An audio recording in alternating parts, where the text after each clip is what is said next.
बिस्मिल्लाहिर्रहमानिर्रहीम, अस्सलाम वालेकुम, good morning and welcome to morning at home. मैं हूं आपकी मेज़बान Jugan Kazim and I hope कि आज की सुबह पॉजिटिव गुजर रही होगी। व्यूअर्स, जब पॉजिटिविटी की बात करें तो सच्ची बात तो ये है कि इंसान का मूड और मेंटल हेल्थ पॉजिटिव तभी होती है जब इंसान किसी ऐसी जगह पे रह रहा होता है या किसी ऐसी जगह पे वक्त गुजार रहा होता है जहाँ पे उसको सुकून मिले।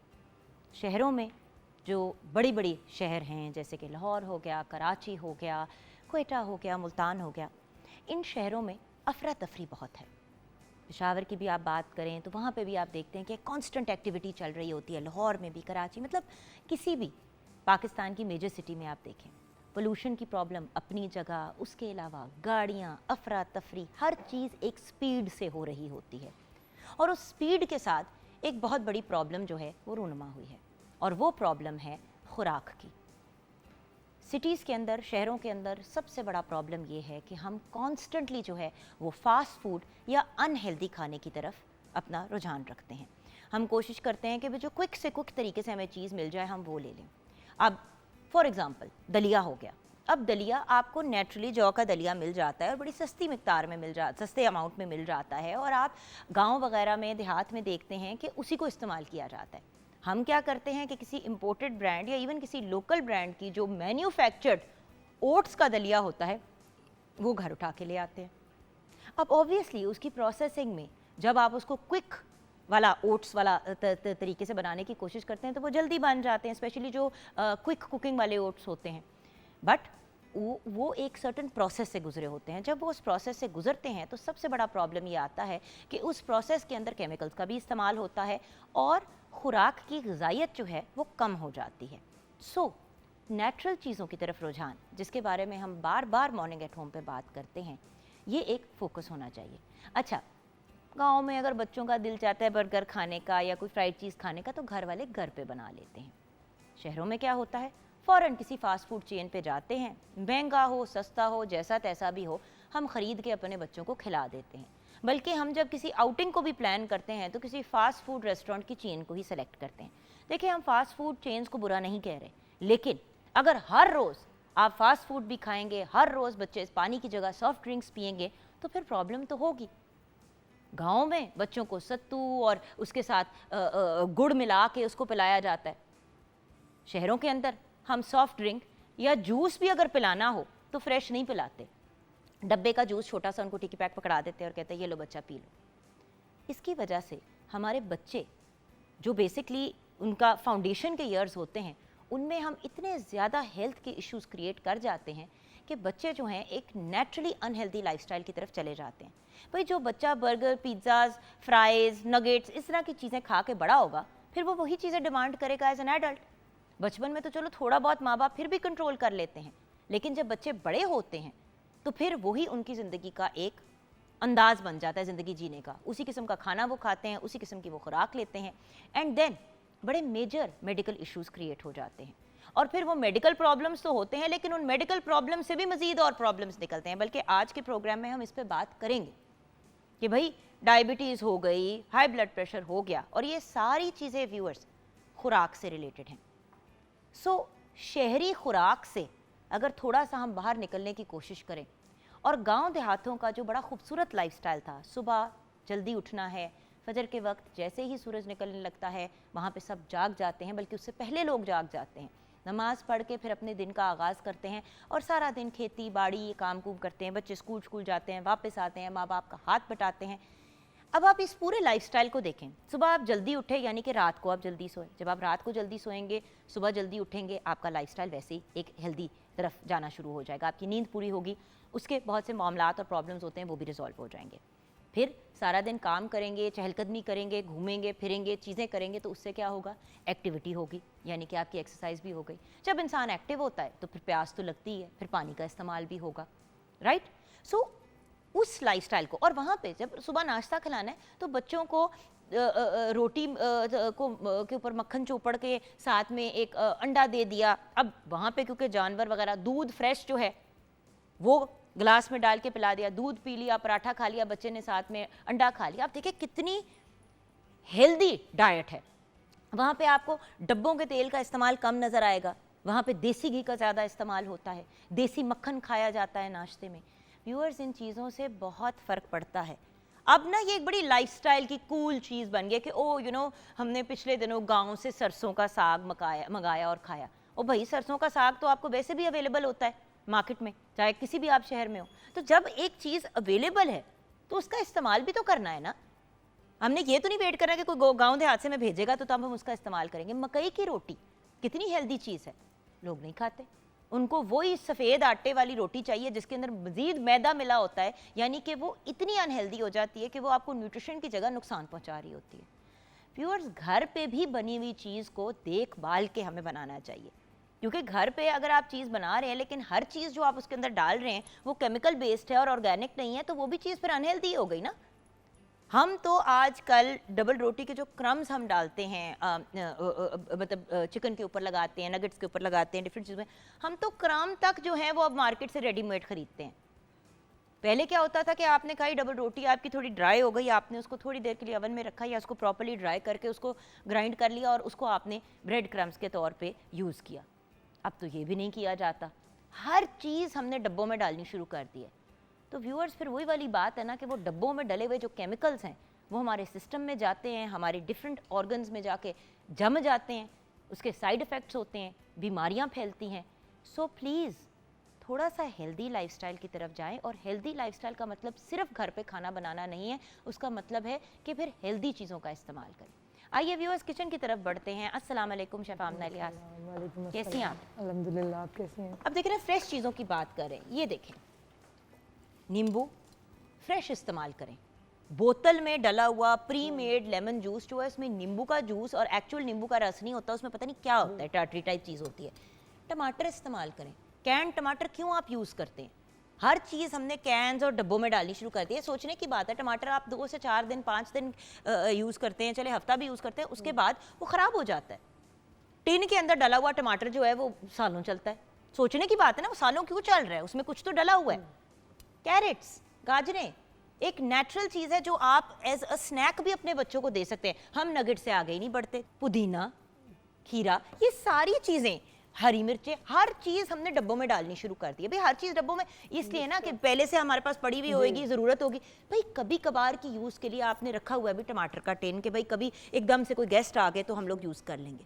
लेकिन जो चीज़ें आपको फ्रेश मिलती है, एक तो वो सस्ती भी मिलती हैं और आप उनको खुद सिलेक्ट कर सकते हैं कि भाई मुझे क्या चीज़ें हम रख सकते हैं। लाइक आप टमाटोज ब्लेंड करके रख लें खुद, उनको जब सस्ते मिल रहे हैं उनको ब्लेंड करके रख दें, देन जब आपको चाहिए आप निकाल करके यूज़ कर लें। उसमें प्रिजर्वेटिव्स नहीं होंगे। एग्जैक्टली, बट वही वाली चीज़ है ना कि जो चीज़ सालों लास्ट करती है, जो नॉर्मली अगर आप खरीदें, दूध को भी देखें ना, दूध आप लेके आते हैं, फ्रेश मिल्क जब लेके आते हैं तो हफ्ता 10 दिन से ज़्यादा, हफ्ता 10 दिन क्या 2 दिन से ज़्यादा नहीं चलता, right?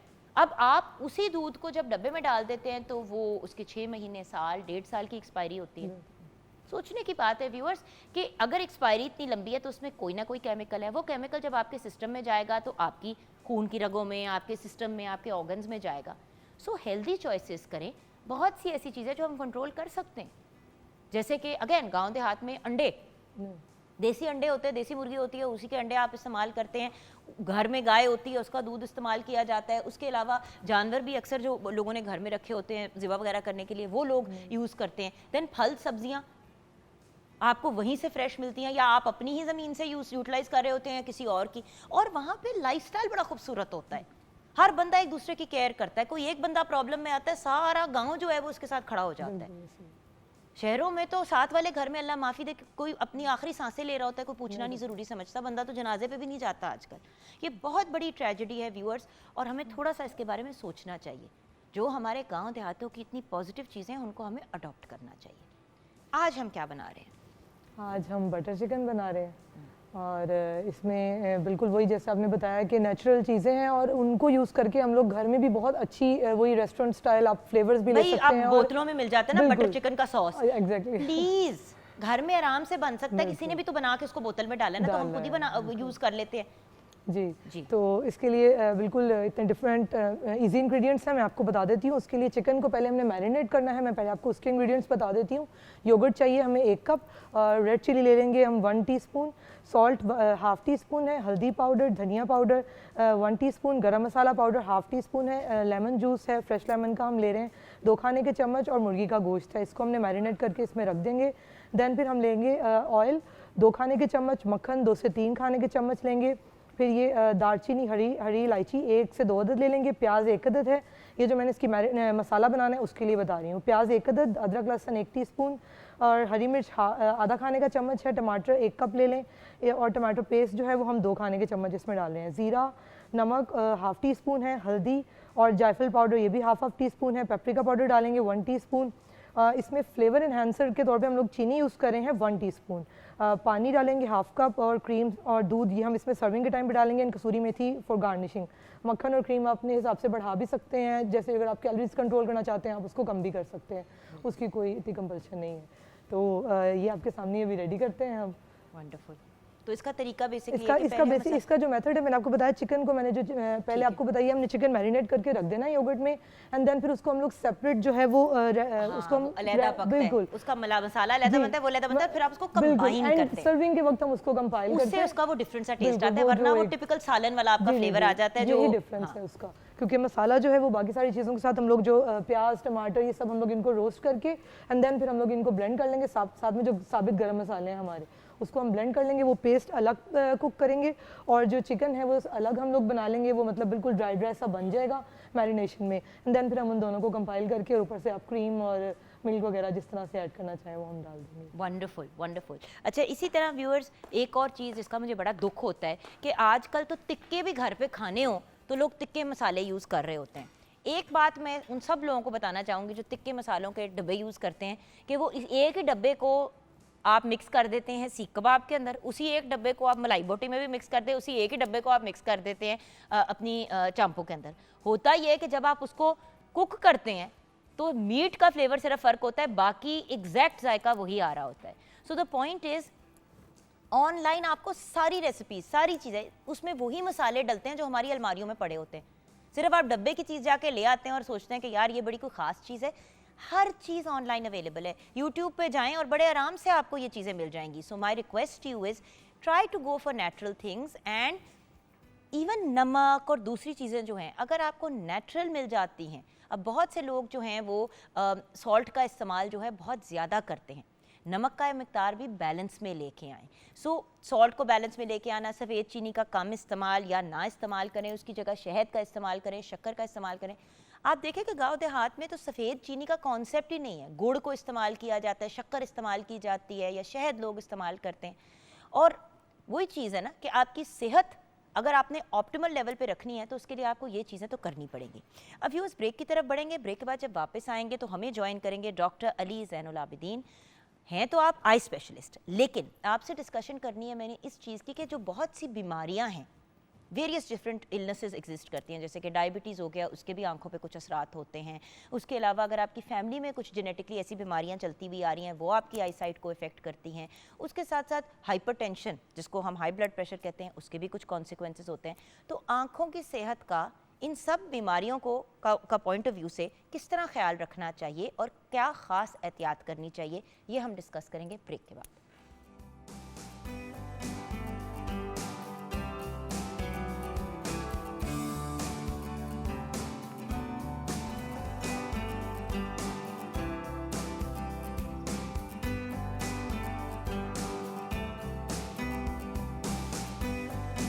Welcome back from the break viewers. हमें ज्वाइन किया है ब्रेक के बाद डॉक्टर अली ज़ैनुल आबिदीन ने।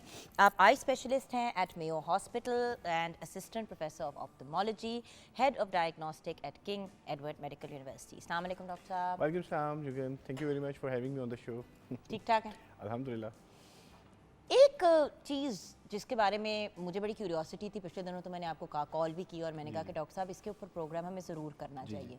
असल में हम जनरली आँख की बात करते हैं या किसी एक बीमारी की बात करते हैं आँख की, लेकिन बहुत सी बीमारियां हैं जिसकी वजह से आँख की बीमारियां हो जाती हैं। True, very true. जिनको हम सिस्टेमिक डिजीज भी कहते हैं। Very nice, exactly. अच्छा, तो कौन सी बीमारियां हैं जो हमारी आंखों को मुतासिर करती हैं?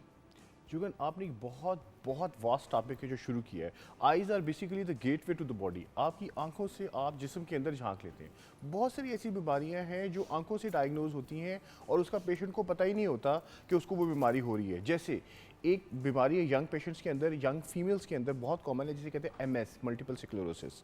एमएस वो कंडीशन है जिसमें पेशेंट बिल्कुल ठीक होता है या थोड़ी सी वीकनेस फील होती है और उसकी एक आंख की नज़र एकदम बंद होती है ड्यू टू ऑप्टिक न्यूराइटिस, और वो डॉक्टर के पास, आंख वाले के पास आता है और आंख से हम कुछ साइंस निकाल कर फिर उसका एमआरआई स्कैन एडवाइस करते हैं और आपको पता चलता है कि जो उसको तो एमएस है, मल्टीपल स्क्लेरोसिस उसको हो रहा है और उसके साथ ऑप्टिक न्यूराइटिस हुआ है और उसके साथ उसको ये सारा इशू हो गया है। सो एक दूसरा मल्टीपल स्क्लेरोसिस, दूसरा हमारी पूरी आबादी के अंदर डायबिटीज़ द कोर सोर्स, वो आपके सर के टॉप के बाद से लेके पाँव के नाखून तक हर सिस्टम को इफेक्ट करती है और एट टाइम्स डायग्नोसिस आपका बनता आंख का पर्दा देखने के बाद है। और मैं मज़े की बात बताऊं, आपने ये नोटिस किया कि डायबिटीज़ के केस में लोगों को सिर्फ एक टेंशन होती है, यार मैंने पाँव का बड़ा ख़ास ख्याल रखना है कि ज़ख़म ना हो जाए। ट्रू, नो डाउट आपने ख्याल रखना है कि कहीं खुदा ना खास्ता कोई ज़ख़म ना बन जाए, क्योंकि आपकी सेंसेशन भी कम हो जाती है तो कभी कभी वो गैंग्रीन वगैरह सारा कुछ हो जाता है। लेकिन उसके अलावा भी आपने अपने गुर्दों का ख्याल भी रखना है, बिल्कुल। आपने अपने ब्लड प्रेशर को भी चेक में रखना है, आपने अपने जिगर के ऊपर भी नज़र रखनी है, क्योंकि ये सारी चीज़ें डायबिटीज़ से मुतासिर होती हैं। ट्रू, बिल्कुल ट्रू। और दूसरा ब्लड प्रेशर, देखिए ब्लड प्रेशर एक अलग, सिस्टमिक ब्लड प्रेशर एक अलग आइडेंटिटी है, डायबिटीज़ अलग आइडेंटिटी है। उसके बाद आप नाम लेते जाएं, हॉर्नर सिंड्रोम हो गया। मैं एक एक करके बात करना चाहती हूँ। बिल्कुल। अगर हम डायबिटीज़ की बात करें या एमएस की चले बात कर लेते हैं, अगर किसी को एमएस है तो उसने फिर आंखों की केयर किस तरह से करनी है? देखिए एमएस के अंदर एक बेसिकली रिफ्लेक्शन है, न्यूरोलॉजिकल रिफ्लेक्शन है आंख के अंदर। उसमें आंख देखने के अंदर मासवा एक के रिलेटिव एफरेंट पिupillary आरएपीडी हम अपनी जुबान में कहते हैं, उसकी आंख में एक साइन आता है।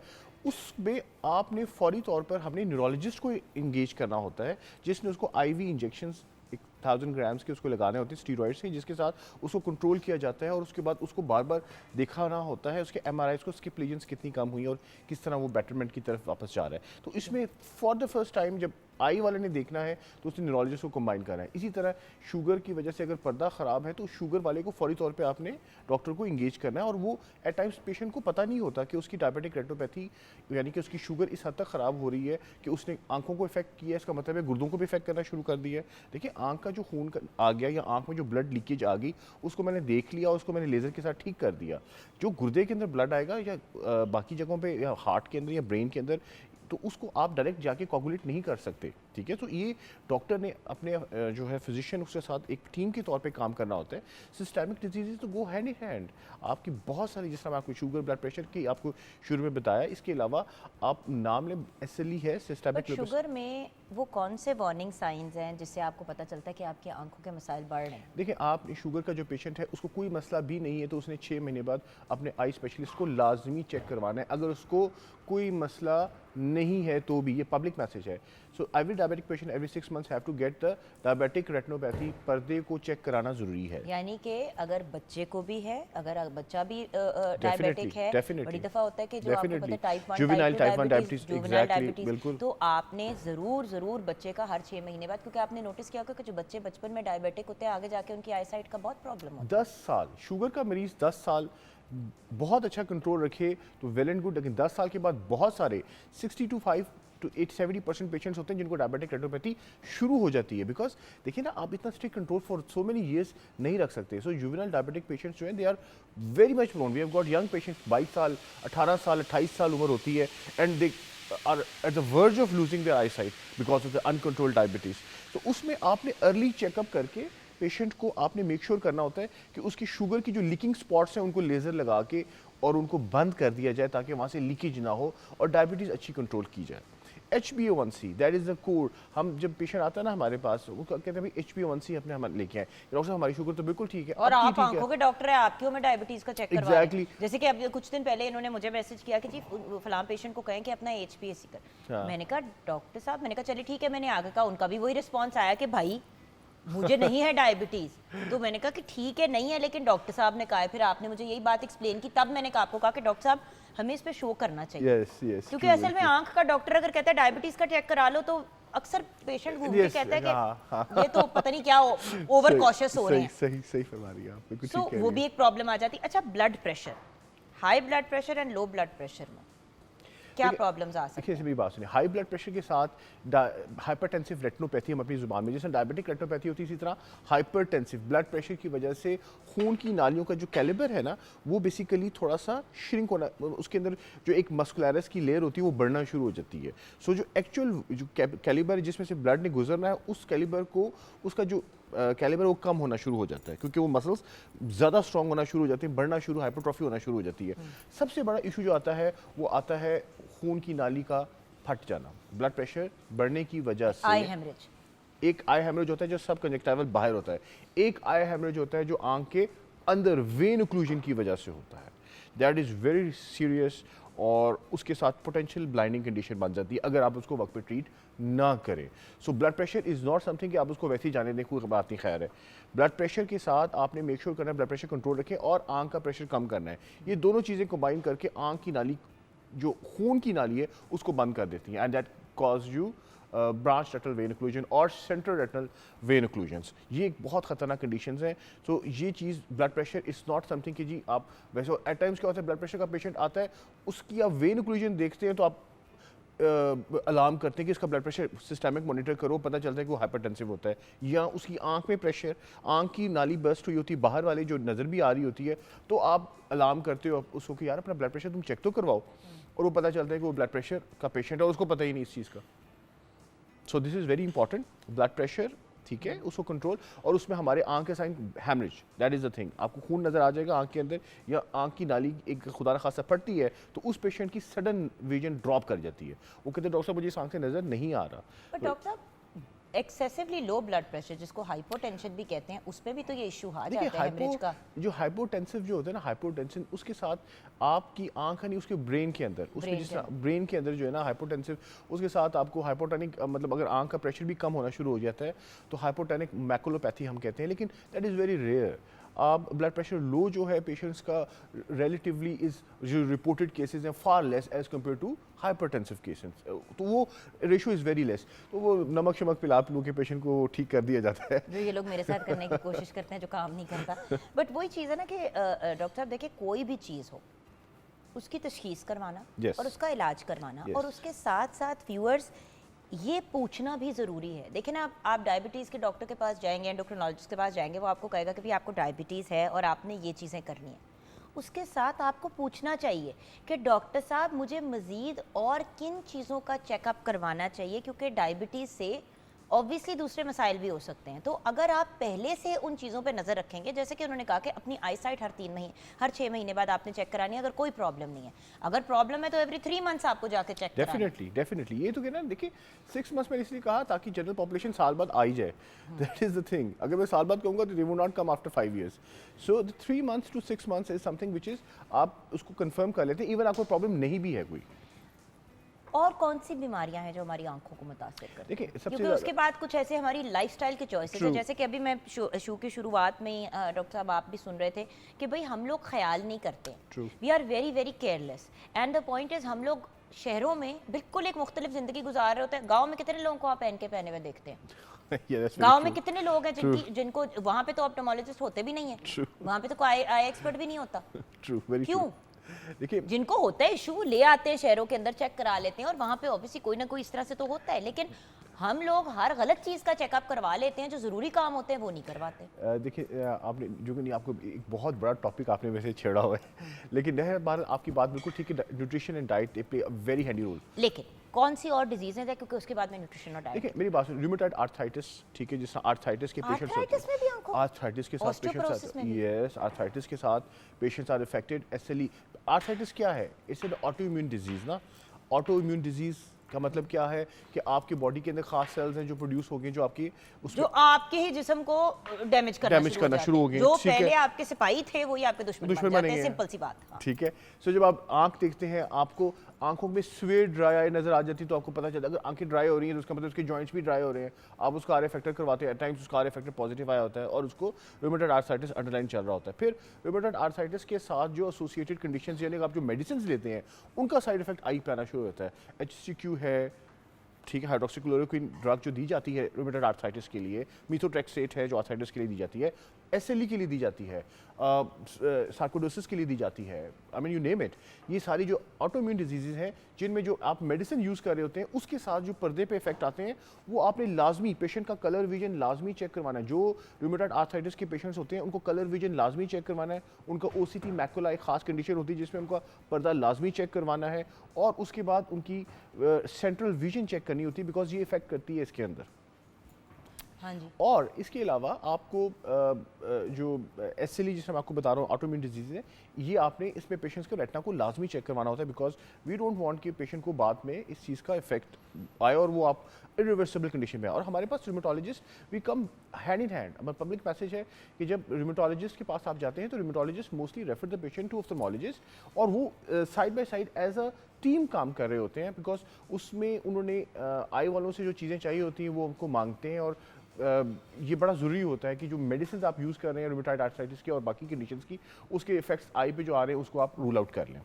सही। अच्छा, अब आ जाते हैं लाइफस्टाइल की तरफ, क्योंकि देखो ना सबसे बड़ा इशू तो होता है लाइफस्टाइल का, क्योंकि ये तो हो गई बीमारियां जिनके साथ साथ अब व्यूअर्स इसके साथ वेरियस डिफरेंट और बीमारियां हैं। जब भी किसी बीमारी में खुदा न खास्ता है किसी कंडीशन में आप मुब्तला हो, आईज का अपना चेकअप ज़रूर करवाएं साथ साथ। True. और डॉक्टर से पूछ लें, जिस भी डॉक्टर के पास जा रहे हैं, डायबिटीज़ के डॉक्टर के पास है आप, रूमेटोलॉजिस्ट के पास है, जिस भी डॉक्टर के पास आप जा रहे हैं उससे पूछ लें कि जी ये जो बीमारी है, ये जो कंडीशन है, इसका मुझे बता दें कि आगे से क्या सोल्यूशन है, कि मतलब इसके साथ और कौन कौन सी चीज़ों के ऊपर नज़र रखनी है। क्योंकि अक्सर डॉक्टर्स कहते हैं कि जी अपने गुर्दों पे आपने खास नज़र रखनी है और अपने ब्लड प्रेशर को इन चेक रखना है, तो पूछ लें।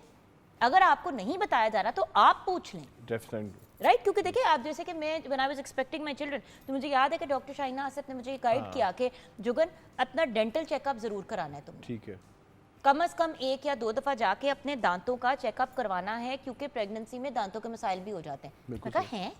कहते गम डिजीज की वजह से प्रेगनेंसी खराब हो सकती है। मैंने कहा क्या मतलब? तो बात ये कि अब देखिए ना, अब वो ऑब्वियसली एक उस्ताद है, प्रोफेसर लेवल की खातून है, तो उनकी तो बात मुख्तलिफ है, लेकिन आप किसी भी डॉक्टर के पास जाएं तो उनसे पूछ लें कि जी इस बीमार, स्पेशली बच्चे और बुजुर्गों के केसेस में, कि जी और किस चीज़ का ख्याल रखना है। ये बात क्लियर हो गई। अब यहाँ से हम ब्रेक की तरफ जाएंगे। ब्रेक के बाद जब हम वापस आएंगे तो हम डिस्कशन को लेके जाएंगे इस डायरेक्शन में कि हम जिंदगी में ऐसे क्या मामूलात हैं हमारे जिनकी वजह से हमारी आंखों की बर्बादी होती है। ब्रेक के बाद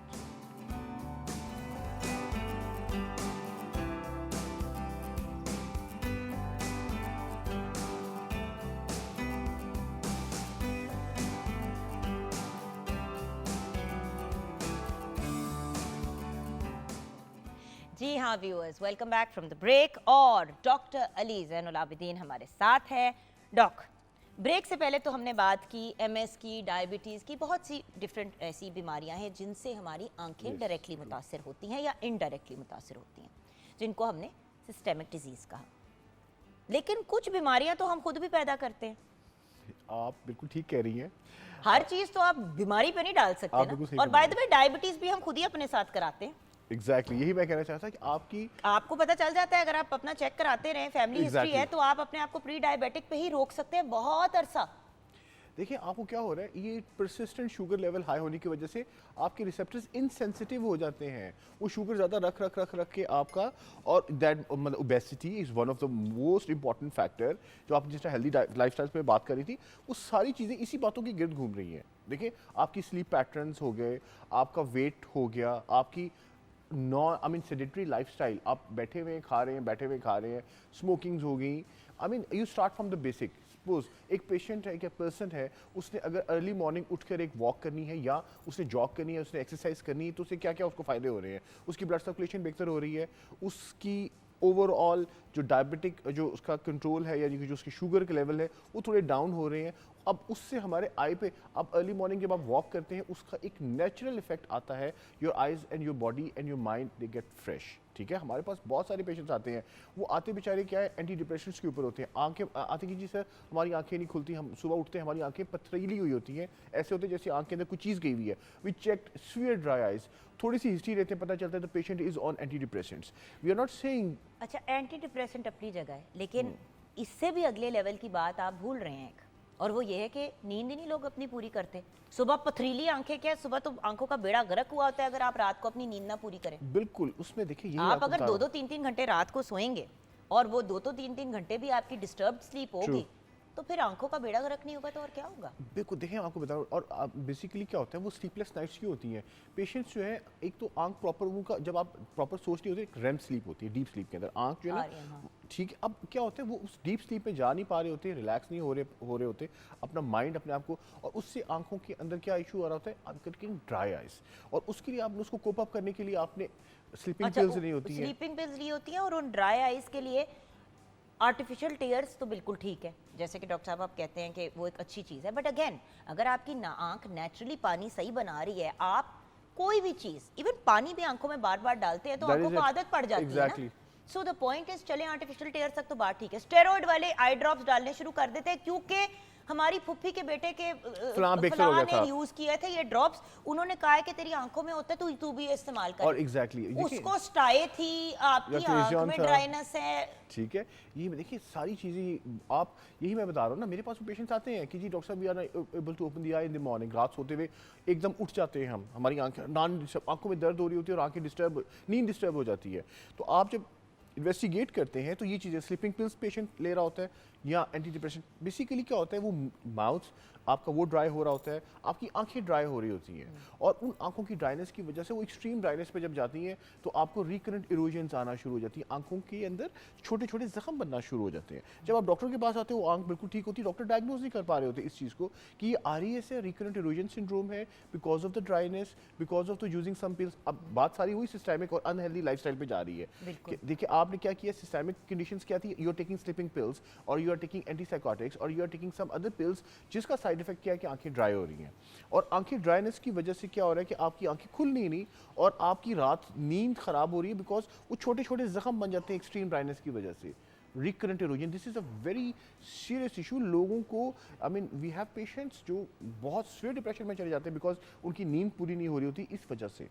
सो उसमें आपको एक प्रोटेक्शन बैंडेजेस लगाने होते हैं, उसको ठीक करने के लिए वी हैव थिंग्स, आपने एपिथेलियम को एंकर करना होता है, we have to use protection bandage contact lenses and we have to hydrate the eye and we have to control the dose.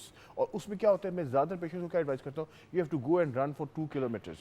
You क्या है कि मतलब एक्सरसाइज करो और नींद पूरी करो, आधे मसले आपके वैसे ही हल हो जाएंगे। रन करेंगे 2 किलोमीटर 3 किलोमीटर, उस बंदे की नहीं खुलती, हाँ जो दवाई ले रहा होता है, लेकिन एंटी डिप्रेसेंट भी आपको 8 घंटे की नींद देता है, एंटी डिप्रेसेंट आपको 24 घंटे नहीं सुलाई रखता। ऐसे ही है, थोड़ा सा इंसान स्लीपी जरूर होता है उसके बाद उठने के, क्योंकि हमने शोज बड़े किए हैं इन चीजों पे, तो डॉक्टर्स और पूछा भी है मैंने बड़ी दफा, एंटी डिप्रेसेंट का एक तो आप गलत इस्तेमाल करें, आपको डॉक्टर ने डोज दिया, आपने 1 गोली लेनी है, अब आप 3 ले रहे हैं, ऐसे ही है, तो जाहिर ही वो फिर आपको 24 घंटे के लिए ड्राउजी रखेगा। दूसरी बात सेल्फ मेडिकेशन, तीसरी बात नींद भी आपने नहीं अपनी पूरी करनी। बिल्कुल। और देखिए मसला रात को 4 बजे सो के अगर सुबह आप लोग 8 बजे उठने की कोशिश करेंगे तो आई एम सॉरी। और दूसरा मैडम, डॉक्टर जो है आपको डायग्नोज जब कर देता है और आपको ड्रग देता है तो आपने उसको फॉलो अप देने के बाद वो डोज एडजस्ट करनी होती है। आप एक ओवर द काउंटर जाके स्लीपिंग पिल ले लेते हो कि जी मुझे फलां दवाई से नींद आ जाती है, अब वो आप 10 सालों से 20 सालों से 15 सालों से दवाई खाई जा रहे हैं, डॉक्टर से पता ही नहीं इस चीज़ का कि उसने, और वो ओवर द काउंटर मिल भी जाती है डोज जो, और वही तो बात है ना, इस पे तो खैर आपको पता है मैं बड़ी दफ़ा शोज भी कर चुकी हूँ, और डॉक्टर साहब मैंने आपसे भी कितनी दफ़ा कहा है कि यार ये ओवर द काउंटर जो बिकती हैं दवाइयाँ, उनकी तो कहानी ख़त्म करो, क्योंकि बात ये है कि देखिए बाहर के मुल्क में फार्मेसी में आप एंटर हुए, पूरी दवाइयाँ लगी होती हैं जो आप ले सकते हैं ऑफ द काउंटर, जो आप ऑफ द काउंटर नहीं ले सकते वो फार्मासिस्ट के पास होती हैं। आप नुस्खा लेके जाते हैं, वो वेरीफाई करता है कंप्यूटर से, आपकी डोज देखता है कि कितनी देनी है, अगर 30 दिन की डोज देनी है तो 30 गोलियां ही वो देगा, ऐसी वो 31 32 नहीं देगा, उसने नौकरी से नहीं जाना, क्योंकि उसकी भी पीछे से गिनी हुई चीजें आ रही हैं। ऐसी दैट्स वेरी ट्रू, यही बता रहा हूँ ना आपको। अब वो बेसिकली जो डोज बढ़ती जा रही है हमारा, अब जो आपने बात की थी वही उस डोज की हाई पोटेंसी की वजह से, या फिर वो इंजेक्टेबल्स पे चले जाते हैं। So it's a very sad story उस टाइप पे। सो लाइफस्टाइल जो आपने बात शुरू की, वो हम आंखों से लाइफस्टाइल पे लेके जा रहे हैं बात, लेकिन दैट इज वेरी ट्रू। हम अपने पेशेंट्स को यही एडवाइस करते हैं। आपकी आंखें, जैसे कि आपने कहा, आपकी जिंदगी का गेटवे है, ये वो दरवाजा है जो आप खोलते हैं तो आपका पता चल जाता है पीछे कहानी क्या चल रही है। एग्जैक्टली, मैं कि they are gateways to the whole body. हम देखते हैं कोलेस्ट्रॉल बढ़ा हो पेशेंट का तो हमें पता चल जाता है, कोलेस्ट्रॉल से कितना बेड़ा गर्क होता है। ठीक है, अब कोलेस्ट्रॉल बढ़ा होता है, आप you see the retina, lipaemic vessels होती है, लाइपेमिक वेसल्स का क्या मतलब है, और वो आपको बाहर से नजर नहीं आ रहा होता, आप रेटिना के अंदर देखते हैं, खून की नाली के अंदर देयर आर लाइपेमिक वेसल्स, आप लाइपेमिक वेसल्स के लिए उसको कॉल देते हैं कि यार you have to get your cholesterol check, तो पता चलता है वो 350 400 पे चले हुए हैं। अब देखिए ना व्यूअर्स कितनी इंपॉर्टेंट, अब मैं मजे के आपको बात बताऊं, मेरी आईसाइट का इशू होता था, मैं आपके पास पिछले दिनों आई तो आपने कहा जुगन तुम्हारा बहुत नेग्लिजिबल नंबर है, ना होने के बराबर 0.5 और 0.25, जब लास्ट टाइम आई थी अपनी आंखों के लिए। अच्छा, अब व्यूअर्स, जब मैं गई हूँ इनके चेक कराया तो मुझे हंसी इस बात पे आई कि जब मेरा कोलेस्ट्रॉल हाई था और मैं प्री डायबिटिक की कैटेगरी में थी तो तब मेरी आईसाइट ज़्यादा ख़राब थी। अब मैं दोनों चीज़ों को काबू में ले आई हूँ, एक्सरसाइज से, लाइफस्टाइल से, एंड मेडिकेशन अल्लाह का शुक्र है अभी तक नहीं स्टार्ट करने की ज़रूरत पड़ी। क्यों? क्योंकि वही वाली बात है ना, डॉक्टर हर बंदा कहता है कि तुम इतनी सूख सड़ जाती हो, इतनी पतली हो जाती हो। व्यूअर्स, मैं एक्सरसाइज करती हूँ, कभी कभी दिन में 2 दफ़ा करती हूँ, क्योंकि अगर मैंने फॉर एग्जाम्पल शो के ऊपर हमने निहारी बन खाई है, अब जिस तरह बटर चिकन आज बन रही है, अब सुबह मैंने बेशक एक्सरसाइज करके काम पे आई हूँ, लेकिन अगर मैंने बटर चिकन खानी है तो वो जो इतना कोलेस्ट्रॉल और इतना घ्यो जो मेरे सिस्टम में मक्खन और क्रीम जाना है उसको वर्क ऑफ भी तो करना है। Very true. अगर ये थिंकिंग हर बंदे की बन जाए और वो भाई जिस दिन अनहेल्दी खाओ उस दिन थोड़ा सा एक्सरसाइज एक्स्ट्रा कर लो, और डेली की अपनी चहल कदमी और वॉक तो आप बरकरार रखें। हम कोई आपको ये नहीं कह रहे कि जाके जिम में 2 घंटे लगाएं, वो डॉक्टर साहब का काम है, वो हमारे पास के काम नहीं है, वो साथ में फिटनेस ट्रेनर भी बन रहे हैं, लेकिन डॉक्टर ये चीजें मैटर करती हैं। That really matter. मैं आपको भी बता रहा हूँ ना, हम तो अपने पेशेंट्स को, अब वो आपको बता रहा हूँ, लाइपेमिक वेसल्स देखे, मैं अपना कोलेस्ट्रॉल चेक करवाओ। अच्छा, आपने एक तो बात कर दी कि हमें नींद भी अपनी पूरी करनी है, ऑफ द काउंटर दवाइयाँ नहीं लेनी, बिल्कुल ठीक है, एक्सरसाइज करनी है। इसके बारे में क्या कहेंगे? ये जो डिवाइस हम सबके पास होती है, देखिए ये गैजेट्स हैं। अब मसला ये है कि आजकल देखो उनके बगैर जिंदगी नहीं जी जा सकती, अनफेयर बात नहीं करनी, ऐसी है। गैजेट तो जिंदगी का हिस्सा है, लेकिन वही वाली बात, गाँव में भी अब स्मार्टफोन आ गए हैं, वाईफाई की फैसिलिटी लोगों के पास होती है, लोग ऑनलाइन सारी चीजें देख रहे होते हैं। सो अब वो जमाना तो नहीं रहा ना कि फैसिलिटी नहीं है। वहां पे भी आपके पास देखें तो उनके पास इतना टाइम ही नहीं होता, शाम को कहीं बैठ के एक ड्रामे की कोई किस्त देख ली ऑनलाइन किसी घर वाले ने, या बच्चों को थोड़ी देर दिखा दिया। वहां पे बच्चे बाहर भाग रहे होते हैं, उछल रहे होते हैं, कूद रहे होते हैं, और उनकी सेहत कितनी बेहतर होती है। बात ये जो है ना, that is the only point. आपने कहा ना ड्रामे की एक किस्त, ये इशू है। 16 किस्तें नहीं देखनी, हाँ ये इशू है, पूरा ड्रामा से रातों रात ये इशू है। आपने हमारी आईज इफेक्ट कब होगी? हमारी आईज इफेक्ट तब होगी जब सस्टेन्ड अकोमोडेशन होगी, मुसलसल अकोमोडेशन इस्तेमाल होनी शुरू होगी। सस्टेन्ड अकोमोडेशन से मुराद ये है कि आपने नज़दीक चीज़ को फोकस किया और आप फोकस करते ही गए और आपको पता ही नहीं चला कि 2 घंटे गुजर गए। That is the catch. ठीक है, आप मोबाइल यूज करें, गैजेट्स यूज करें, मैं बुरा ना बनाना, 2 घंटे गुजर जाएं, आपको दिमागी तौर पे पता चले या ना पता चले, आपकी आंखों को पता चल जाता है, क्योंकि ऑनेस्टली आधे पौने घंटे के बाद इस तरह किसी चीज़ को घूरने के बाद आपकी आंखों पे प्रेशर पड़ना शुरू हो जाता है। मेरी दोस्त की अम्मी किडनी पेशेंट और भी बहुत से मसाइल, उनको ना इसी तरह ना गैजेट्स पे ना वो देखा करती थी। वो हमने 100 दफ़ा कहा कि आंटी टीवी पे लगा लिया करें, कहती है फिर मैनू ऐनक पहननी पै जाती। सही। पता क्या चला, किडनी पेशेंट और वो आइबुप्रोफेन ले रही हैं डेली, दिन में 2। सबसे ज्यादा ये जो आइबुप्रोफेन का सॉल्ट होता है ये आपके गुर्दों को मुतासिर करता है, तो उन्होंने मजीद अपनी किडनी फंक्शन को कम कर लिया इस तरह करके कि वो आंटी ड्रामे देखना चाहती थी। फाइनली जब पता चला कि किडनील फंक्शन बिल्कुल ही 0 पे जाने वाला है और ये मामलात खराब हुए, थोड़ी सी चीज़ों को चेंज किया। आप सोचे कि एक ड्रामे को देखने के लिए, अब वो 3-3 ड्रामे एक साथ उन्होंने वो होल्डर वगैरह पे लगा के ना उसको देखती रहती थी। आंखों में दर्द शुरू होती, कहती थी मेरे सर में दर्द होती है, तो मैं इस वजह से लेती हूँ। जाहिर ही आप इस तरह से स्क्रीन के सामने हो, that is the thing, ma'am. सबसे बड़ी सर के दर्द का रीजन ही ये मोबाइल। और सिर्फ ये नहीं, बच्चों का नंबर क्यों नहीं कंट्रोल हो रहा? सारे बच्चों को, मेरे पास जो पेशेंट्स आते हैं पेडियाट्रिक क्लिनिक के अंदर, आप पेडियाट्रिक क्लिनिक के अंदर बच्चों का क्यों नंबर बढ़ा जा रहा है? बिकॉज अकोमोडेशन एक्सेसिव है, small screens and mobiles and everything. ये देखिए, ये बड़ी स्क्रीन भी ठीक नहीं है। जस्ट टू क्लैरिफाई, अब ये नहीं कि 6 आपने ड्रामों की किस्तें टीवी पे बैठ के देख लेनी है, इफेक्ट वही है, ऐसे ऐसे ऐसे आपके आप देखें ना जो स्क्रीन पे हो रहा है वो आपके आंख के पीछे का जो तस्वीर बन रही है उसमें भी ऐसे ऐसे हो रहा है, और आपके दिमाग को क्या कर रहा होगा भाई। ट्रू। और बच्चों के cartoons specially, by the way viewers, बड़ों के ड्रामों से ज्यादा, क्योंकि ड्रामे में तो फिर भी थोड़े से विजुअल्स वो होते हैं, अनलेस आप बहुत कोई अग्रेसिव चीज़ देख रहे हो। जो बच्चों के कार्टून्स होते हैं जो हम लोग देख के हंस रहे होते हैं और बच्चे बड़े शौक से देख रहे होते हैं, आपको पता है कि ये बच्चों के अंदर learning problems, learning disabilities cause करें, बच्चों को न्यूरो डाइवर्जेंट बनाते जा रहे हैं। छोटे छोटे बेबीज को जब आप ये इस तरह दिखाते हैं, आगे जाके हम कहते हैं कि बच्चा पढ़ता नहीं है, वो कॉन्सेंट्रेट नहीं कर पाता। वो बच्चा 1 से 2 मिनट के बाद, 1-1 सेकंड के बाद स्क्रीन उसकी बदल रही है तो उसका दिमाग भी फिर ऐसे ही फंक्शन करता है। Very true, very true. इसीलिए तो गोरे जो वो कहते थे हमने अपने बच्चों को मतलब एटलीस्ट 4-5 साल की उम्र तक टीवी दिखाना ही नहीं है। थोड़ा गैजेट्स दे रहे हैं। मेरे हस्बैंड के जो मतलब हमारे जो नेफ्यू हैं, उनके घर माशाल्लाह बेटी हुई है, अभी तक 6 माह की बच्ची ने किसी गैजेट या स्क्रीन को नहीं देखा। वो अगर कमरे में जिन दिनों मैचेस चल रहे थे वो अपनी बेटी को अंदर लेके आई, वो जो उसकी मदर है कमरे में उसको लेके आई, उन्होंने देखा टीवी लगा हुआ है तो उसको ना इसी तरह उसकी आंखों उस तरह मुंह के ऊपर करके लेके, मैंने कहा व्हाट आर यू डूइंग? कहती है मैं नहीं चाहती कि ये स्क्रीन और गैजेट्स देखे, हमने घर से भी टीवी उठा दिया। That's very true. अपने लाउंज में से उन्होंने टीवी उठा दिया कि भाई people- मियां ने अगर yes. देखनी है कोई चीज़ तो वो उसके ऊपर देखे अपनी डिवाइस के ऊपर, Very true. ना होगा बांस ना बजेगी बांसुरी। That is very true. Jugan basically ये सारा जो रोल साइंटिफिकली एक्सप्लेन किस तरह होता है बिकॉज ऑफ द अकोमोडेशन। आपके ठीक। मसल्स जो हैं they are constantly under stress when they are trying to see, और जब फोकस करते हैं और उसकी वजह से फिर नंबर चेंज आना शुरू हो जाते हैं। एक्सरसाइज नहीं करनी क्योंकि जिस्म थक जाता है, लेकिन आंखों को का बेड़ा गर्क करना है और 24 घंटे उनकी एक्सरसाइज करानी है। व्यूअर्स, इन बेचारी अल्लाह ताला ने जो हमें इतनी बड़ी नेमतें दी है ना, ये 2 आंखें, जिसकी एक आंख भी काम नहीं करती सही तरीके से, Yes. या किसी वजह से मुतासिर हो गई होती है, यूज नहीं कर पाते, उससे पूछे वो कितनी तकलीफ में होता है। जिसकी विजन ये थी उसकी विजन सिर्फ ये हो जाती है। Yes, very true. और एक आंख, आप एक आंख पे हाथ रख के देखें, वेरी ट्रू। आप इस तरफ से बिल्कुल ब्लाइंड हो गए हैं। अल्लाह ताला का एक निज़ाम है, 2 आंखें इसीलिए दी हैं कि दोनों का इस्तेमाल करें और balance। और उनका ख्याल भी रखें। स्मोकिंग और वेपिंग का क्या असर होता है हमारी आंखों पे? क्या उससे भी कोई फर्क पड़ता देखिए, है? स्मोकिंग का बेसिकली क्या होता है कि जिस तरह निकोटीन इफेक्ट्स आपकी आंख के अंदर और बॉडी के अंदर, एग्जैक्टली निकोटीन खून की जो नालियां हैं ना उनको नैरो करना शुरू कर देता है। सीरियस? एग्जैक्टली, हार्ट अटैक्स भी उससे होते हैं? Yes, this I am saying. ये एक को फैक्टर बन जाता है। और वही जो मेरे आंख का जो है उसमें जो पेशेंट, हमें किस तरह पता चलता है कि स्मोकिंग कर रहा है, कि उसकी खून की नालियों का जो कैलिपर है वो कम होता है, and we come to know कि ये patient is constantly doing a lot of smoking. और वेन इक्लूजन, ब्लड प्रेशर, ये सारी चीज़ें इसके साथ एसोसिएटेड होती हैं। ब्लड प्रेशर बढ़ेगा तो हाइपरटेंसिव रेटिनोपैथी होगी, जिस तरह हमने पहले डिस्कस किया।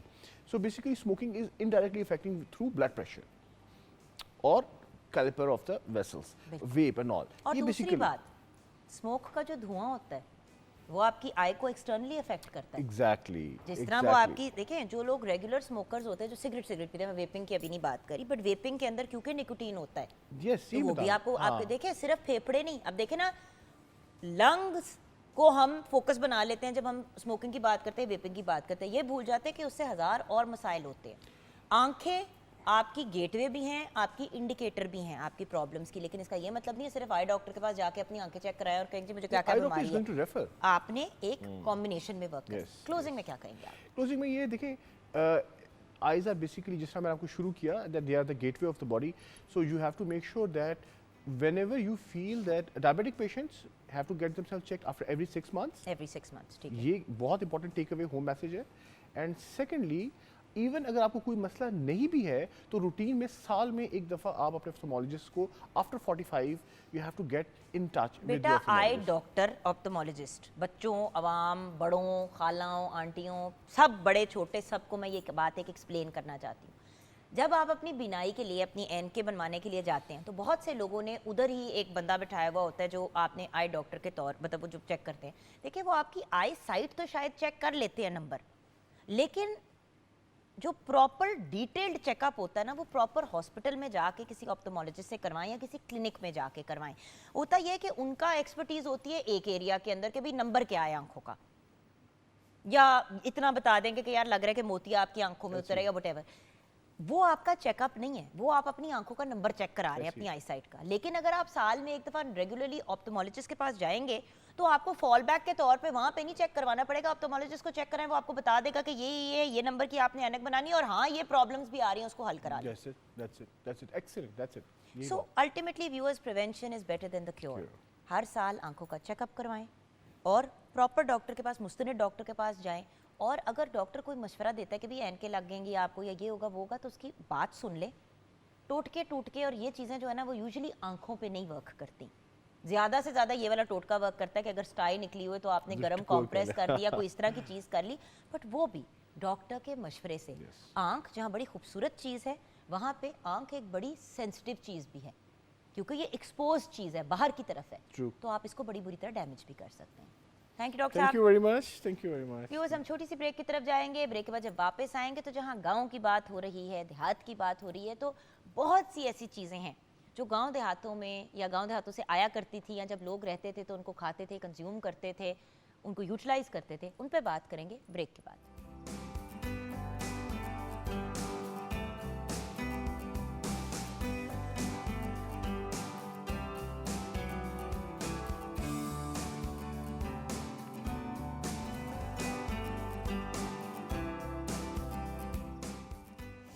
Welcome back from the break viewers. आज शो का आगाज़ किया एक ही बात के साथ, जो एक मेरा अब लिटरली स्लोगन बनता जा रहा है कि गांव देहात विलेज लाइफ जो है उसमें कितनी पॉजिटिविटी है, और हमारी सिटी लाइफ में जहाँ पे आपको चीज़ों की एक्सेस बड़ी आसानी से मिल जाती है और सेहत से रिलेटेड मसाइल के भी आपको हल शहरों में मिल जाते हैं, वहाँ पे बीमारियाँ भी ज़्यादा ही होती हैं।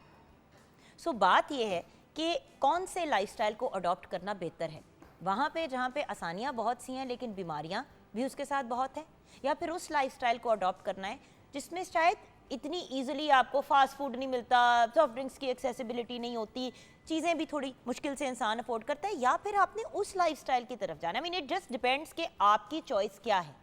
लेकिन चाहे आप गांव में रहें या देहात में रहें या आप शहर में रहें या आप शहर के गिरदोनवा में सबब्स में रहें, अल्टीमेटली आपने एक हेल्दी लाइफस्टाइल की तरफ जाना है। सो बेहतर ऑप्शन क्या है ये हम जानेंगे अपने एक्सपर्ट से, और ये वो प्यारे प्यारे लोग हैं जो हर वक्त शहरों में रहते ही आपको नेचुरल लाइफस्टाइल की तरफ ले जाने की कोशिश करते हैं और ख़ुद भी ऐसी जगहों पे वक्त गुजारते हैं अपने आप को रिकवर करने के लिए जो शहरों से हट के होते हैं। सो हमारे एक्सपर्ट्स में सबसे पहले हमारी सीनियर, हमारी बहुत ही प्यारी नैयर ज़िक्रिया आपा। अस्सलाम वालेकुम। वालेकुम अस्सलाम Jugan. Herbalist, cosmetologist and entrepreneur.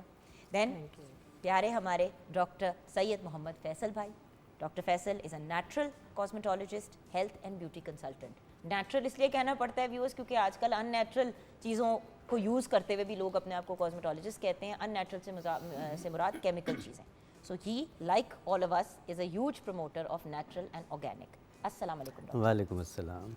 Pleasure having you on the show. Same here. And then हमारे प्यारे भाई हकीम नियाज अहमद दयाल, बहुत ही ब्रिलियंट पर्सनालिटी हैं। पिछले 25 साल से डिफरेंट मैगज़ीन्स में तिब्बी आर्टिकल्स पब्लिश कर रहे हैं। इनका अपना पर्सनल ऑन ग्राउंड एक्सपीरियंस भी बहुत ज़्यादा है। तो आज हम दयाल साहब से ज़रा डिटेल्स लेंगे कि कौन सा लाइफस्टाइल बेटर है। अस्सलाम वालेकुम। वालेकुम अस्सलाम। हकीम साहब आपसे ही बात शुरू करते हैं। जी, कौन सा लाइफस्टाइल आप प्रेफर करते हैं? ऑब्वियसली हम सारे शहरों में रहने वाले लोग हैं, और वो इसलिए क्योंकि काम की वजह से, फाइनेंसेस, बच्चे, जिस भी वजह से हम लोग शहरों में शिफ्ट हो गए। तो आप बताएं कि बेहतर लाइफस्टाइल क्या है? देखें हमारी ज़िंदगी जो है ना, इसके लिए एक लफ्ज़ बोला जाता है आबो हवा। आब पानी और हवा जो हमारा इर्द गिर्द है।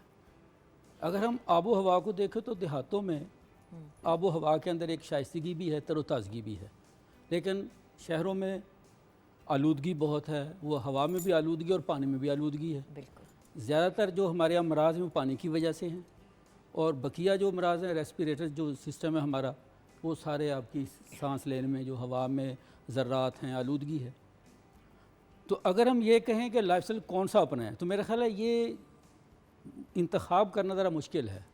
बड़े शहरों में हमारी ज़रूरत है, बच्चों की आला तालीम है, आला मौक़े हैं, लेकिन उसमें ये हो सकता है कि बड़े शहरों में रहकर हम चीज़ें जो अपना तर्ज़ लाइफ जो है, जो हमारा बूद बाश का तरीका जो है, वो हमारी जो खुराक है, जो हमारा रहन सहन है, हम उसे देहात के माहौल पे या जो एक आबो हवा की बेहतरी है उस पर अगर हम उसे उस्तवार करें तो मेरा ख्याल है ये दोनों चीज़ें हमारे लिए ज़्यादा मुफीद होंगी।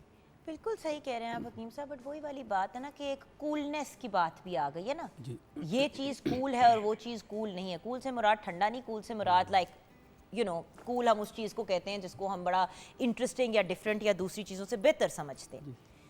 ये कूल चीज़ कंसिडर की जाती है कि अच्छा तुम कहाँ से हो, हाँ मैं जी इस्लामाबाद से हूँ या कराची से हूँ या लाहौर से हूँ या क्वेटा से हूँ, तो ये बड़ी कूल बात होती है। जब आप कहते हैं कि जी मैं फ़लाँ, मैं चीचा वतनी से हूँ, खैर Chichawatni is also big place, but जैसे कि किसी गांव का नाम ले कोई भी हारूनाबाद, चिश्तियाँ, चिश्तिया, मैं चिश्तिया से हूँ, तो लोग एकदम से कहते हैं कोई भी नाम ले अच्छा सकते हैं, गाँव में रहते हो, तो जैसे ये कोई अच्छी चीज़ नहीं है। जबकि उसी सादा लाइफस्टाइल को, सिंपल लाइफ है ना वो, एक सादा लाइफस्टाइल को पूरी दुनिया वेस्ट में अडॉप्ट कर रही है। असल में हम अपने दिमाग से डॉक्टर साहब अगर ये खदशा निकाल देना कि ये चीज़ कूल है और ये तो बड़ी चीप चीज़ है, तो शायद हमारा दिमाग भी सेट हो जाए। जो नेचुरल सिस्टम है, वो ग़िज़ा है, वो तर्ज़ बूदबाश है या आबो हवा है, ये इंसान की फितरत की ज़रूरत है, और इसी फितरी तकाज़े को पूरा करके ही हम बेहतर तौर पे अपनी ज़िंदगी को सेहतमंद और तंदुरुस्त गुजार सकते हैं। जी डॉक्टर साहब। जी बिल्कुल, अभी आप बिल्कुल सही कह रही हैं कि हमने एक लफ्ज़ सीख लिया ना कि ये गंवार है, ये गाँव के हैं, पेंडू, पेंडू हैं। अच्छा, ये चीज़ें हमने वो बना दी हैं, बुरे वर्ड्स बना दिए हैं, जबकि पिंड में रहने वाला पेंडू ही कहलाएगा, शहर में रहने वाला शहरी कहलाएगा। तो ये आपकी बात बिल्कुल मैं सेकंड करूँगा कि ये माइंड सेट्स हैं हमारे और कॉम्प्लेक्सेस हैं। होना ये चाहिए कि हम फिर रहें तो शहरों में, लेकिन जो ग़िज़ा है हमारी, जो लाइफ स्टाइल है, वो नेचर के करीब तरीन रखें।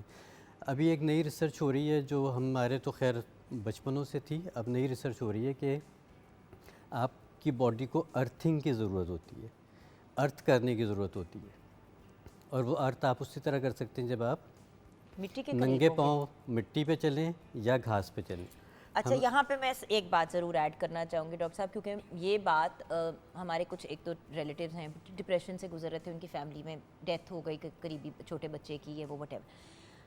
डॉक्टर ने उनको क्या मशवरा दिया, माहिर नफ्सियात ने, कि अगर इनको इम्प्रूवमेंट की तरफ, माँ को ऑब्वियसली जो छोटा बच्चा अपना लूज़ करती है, किसी भी उम्र पे अपने बच्चे को लूज़ करे तो बहुत बड़ी ट्रेजेडी होती है। मैं कहा अगर इनको थोड़ा बेहतरी की तरफ लेके जाना है तो सुबह के वक्त जब ज़मीन पे ओस पड़ी हुई होती है तो उस घास पे उनको चलाएं। तो बड़े बूढ़े तो यही हमें कहते थे बचपन में कि बिल्कुल सुबह ऐसे। सुबह नंगे पाँव घास पे चलना चाहिए। बिल्कुल ऐसे। अब वेस्ट कह रहा है तो सारे कह रहे हैं वाह वाह, बिल्कुल सही कह ऐसे रहे ही है, वही वाली बात आ जाती है कि हमने अपनी चीज़ों को छोड़ते जा रहे हैं, जब तक वहाँ से एक नॉलेज नहीं होता तो हम उसको फिर एड्रेस नहीं करते। अच्छा, अब उससे होता क्या है कि नंगे पाँव चलने से आपकी जितने भी बॉडी के, आपको भी पता है कि रिफ्लेक्सोलॉजी जो सी है, हमारे जिस्म के सारे अज़ा के पॉइंट्स पाँव में हैं। तो जब पाँव को आपको रिलैक्स होंगे, पाँव को ठंडक मिलेगी, पाँव ज़मीन से टच होंगे, आपकी पूरी बॉडी जो सी है वो रिप्लेनिश हो जाती है। उसमें हेल्दी बैक्टीरिया भी जाते हैं। मिट्टी से अब कहा जाता है कि बच्चों को मिट्टी में कुछ देर खेलने देना चाहिए ताकि उनकी इम्यूनिटी बूस्ट हो। हमने उनको लगा दिया एंटी बैक्टीरियल सोप्स के ऊपर, और मिट्टी से, गर्द गुबार से हमने उनको बिल्कुल अलग कर दिया। अच्छा, गर्द गुबार ये वाली नहीं, मैं आलूदगी वाली बात नहीं कर रहा, वही गाँव वाली बात कर रहा हूँ कि जो खुली ताज़ा आबो हवा की गर्द गुबार है, मिट्टी है, उसको जो उनसे ज़रूर आपने कहीं ना कहीं अपनी बॉडी के साथ टच करना है। आप देखिए मड मास्क थेरेपीज़ होती हैं, पूरी पूरी बॉडी के ऊपर मड लगाई जाती हैं। ये सारा कुछ वही है कि आपने नेचर की तरफ पलटना है और आना है। जिस वक्त आप आ जाएंगे, जितनी जल्दी आ जाएंगे, उतना ही आप हेल्दी और मतलब ना सिर्फ ये कि सेहत बल्कि खूबसूरती भी साथ साथ मिल जाती है। बिल्कुल वही वाली चीज़ है ना कि गोइंग बैक टू नेचर। बिल्कुल। अब आप तो पता नहीं कितनी सदियों से ये बात कह रही हैं। बिल्कुल मुझे लग रहा है आप पैदा ही ये कहते हुए पैदा, आपने पहली बात माँ या बाप नहीं कहा था, आपने पहला वर्ड ही ये कहा होगा कि ऑर्गेनिक। तो मुझे बताइए, हाँ जी, अच्छा, और आपके अंदर ये चीज़ डे वन से क्यों है, मैं ये भी अंडरस्टैंड करना चाहती हाँ जी, क्योंकि जाहिर सी बात है हम लोग जो है वो चौधरी फैमिली से, और हमारा और अराई फैमिली है, हमारा बिलोंग जो है वो गांव से है और ज़मीनों से है। तो इस वजह से जाहिर सी बात है, और इतना अच्छा लग रहा है जुगन माशाल्लाह से, जिस तरह से आप नेचर को, इन चीज़ों को आप प्रमोट कर रही हैं, जिस तरह से आप एक एक वेजिज़ को पकड़ के तो आप जो है वो बताना चाह रही हैं कि वापस आ जाओ इन चीज़ों की तरफ, बच्चों को ये खिलाओ, घर में ये रखो, इन आप चीज़ों देखिए को। कैंसर की शरह कितनी बढ़ती जा रही है, छोटे छोटे बच्चों के अंदर अब आप कैंसर देख रहे हैं। क्यों? क्योंकि जिस खातून ने सारी जिंदगी केमिकल चीज़ें खाई खाई। उसकी फिर प्रेगनेंसी में भी वही चीज़ें उसने कंज्यूम की, फिर बच्चा पैदा हुआ तो उसकी बच्चा चाहे बहुत छोटा भी हो, उसके सिस्टम में माँ के जीन्स और माँ के जेनेटिकल, ये जेनेटिक्स से की सारी जाना। चीज़ें आ रही हैं। बिल्कुल, ये चीज़ें जो है वो हमें अपना थोड़ा सा जुगन लाइफस्टाइल को चेंज करने की ज़रूरत है। अपने हमारे डाइनिंग के ऊपर, हमारे किचन के अंदर जो है वो हमें वापस अपनी जो है ना वो औलाद को, अपनी जो नस्ल है उसको इन चीज़ों की, ऑर्गेनिक चीज़ों की तरफ लेके आना पड़ेगा। ये जो आधी रात को जो है वो भूख लगी है और ऑर्डर कर दिया और जंक फूड्स की तरफ, ये आधी सारी रात को यही उठते थे, एक थप्पड़ पड़ता था, कहते चल जाके सो जा, थोड़ा सा आपको दूध दे दिया जाता था उसमें शक्कर मिला के, या दूध के अंदर थोड़ी सी हल्दी डाल के सुला दिया जाता है कि चल सो जा, क्योंकि उससे हल्दी से नींद भी बड़ी अच्छी आती है। बहुत अच्छी आती। तो वो हम लोग ना नेचर से दूर हो गए हैं, जिस वजह से इतनी बीमारियां और स्ट्रेस, टेंशन, ये सारी चीज़ें जो है ना वो हमारा घर का हिस्सा बन और चुकी। आपका हिलना जुलना ऐसे छोड़ लगता दिया है, है। बिल्कुल गांव ऐसे देहात ही में है। लोग क्यों ज्यादातर फिट होते हैं? ज्यादातर क्योंकि उनकी एक्टिविटी ज्यादा होती है, ज्यादा होती है। बच्चे बिल्कुल इसी वहाँ तरह। पे खेलने के साथ साथ माँ बाप का हाथ भी बटाते हैं। बिल्कुल ऐसे ही। अब देखें कि पूरी फैमिली बैठी हुई होती है टीवी लॉन्च में, हर कोई अपने अपने मोबाइल में बिजी होता है। तो हमारे घर में अगर सब बैठे हैं, किसी एक आधे ने मोबाइल पकड़ा हुआ ना, तो बस उसकी शामत आ जाती है। तो उसमें यह है कि बच्चे बाप के साथ जो है वो पापा इसने ये कह दिया, पापा ये कर दिया, पापा ऐसे हो गया, उसको डांट पड़ी। एक जो एक फैमिली रिलेशन था ना जुगन, वो ख़त्म हो चुका हुआ है। तो हमें वापस जो है वो उस तरफ आना है, खाने के साथ साथ अपनी सेहत को सही रखने के साथ साथ अपनी जो मेंटल अपनी फिज़िकली हेल्थ है ना, क्योंकि इससे भी जब आप अपने अपनों से, अपने मुराद जो माँ और बाप आपकी काउंसलिंग कर सकते हैं, जो वो आपको बेहतर गाइड कर सकते हैं, कोई और नहीं कर सकता।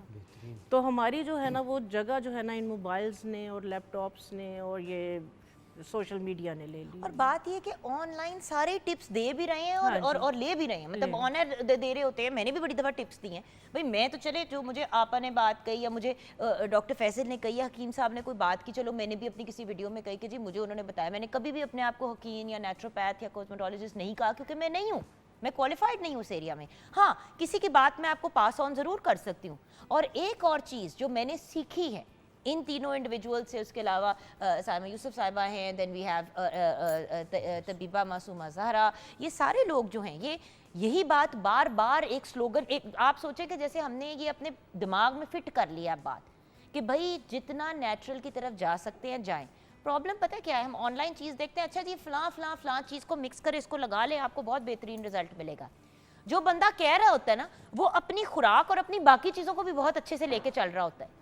तो जब एक नॉर्मल बंदा उसी चीज़ को यूज़ सिर्फ लगाने के लिए करता है, अंदर से वो खोखला होता है। तो चलो 2 मिनट आपने कोई बालों पे कोई ट्रीटमेंट लगाई, उस वक्त आपके बाल बड़े अच्छे हो गए, फिर आपने बाल वॉश किए तो फिर वो भूसे जैसे हो गए। और भाई आपकी जड़ें कमज़ोर हैं, आप जब तक अपनी रूट्स को अंदर से लेके बालों की लेंथ को स्ट्रांग नहीं करेंगे तो ऊपर से जो मर्जी लगाते रहें।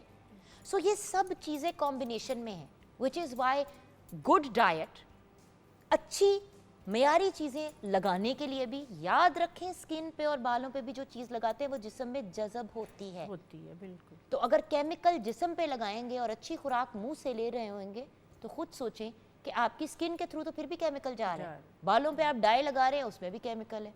सो जितनी चीज़ों को मैनेज कर सकते हैं कम से कम उनको मैनेज करने की कोशिश करें। 100% वापसी मुश्किल है, लेकिन चले 20% तो वापस आ जाए। ब्रेक की तरफ जाएंगे, हकीम साहब भी गाइड करेंगे, डॉक्टर फैसल भी गाइड करेंगे, नैयर आपा भी हमें गाइड करेंगी कि कौन कौन सी चीज़ें की जा सकती हैं अपने आप को एक हेल्दी नेचुरल लाइफस्टाइल की तरफ ले जाने के लिए।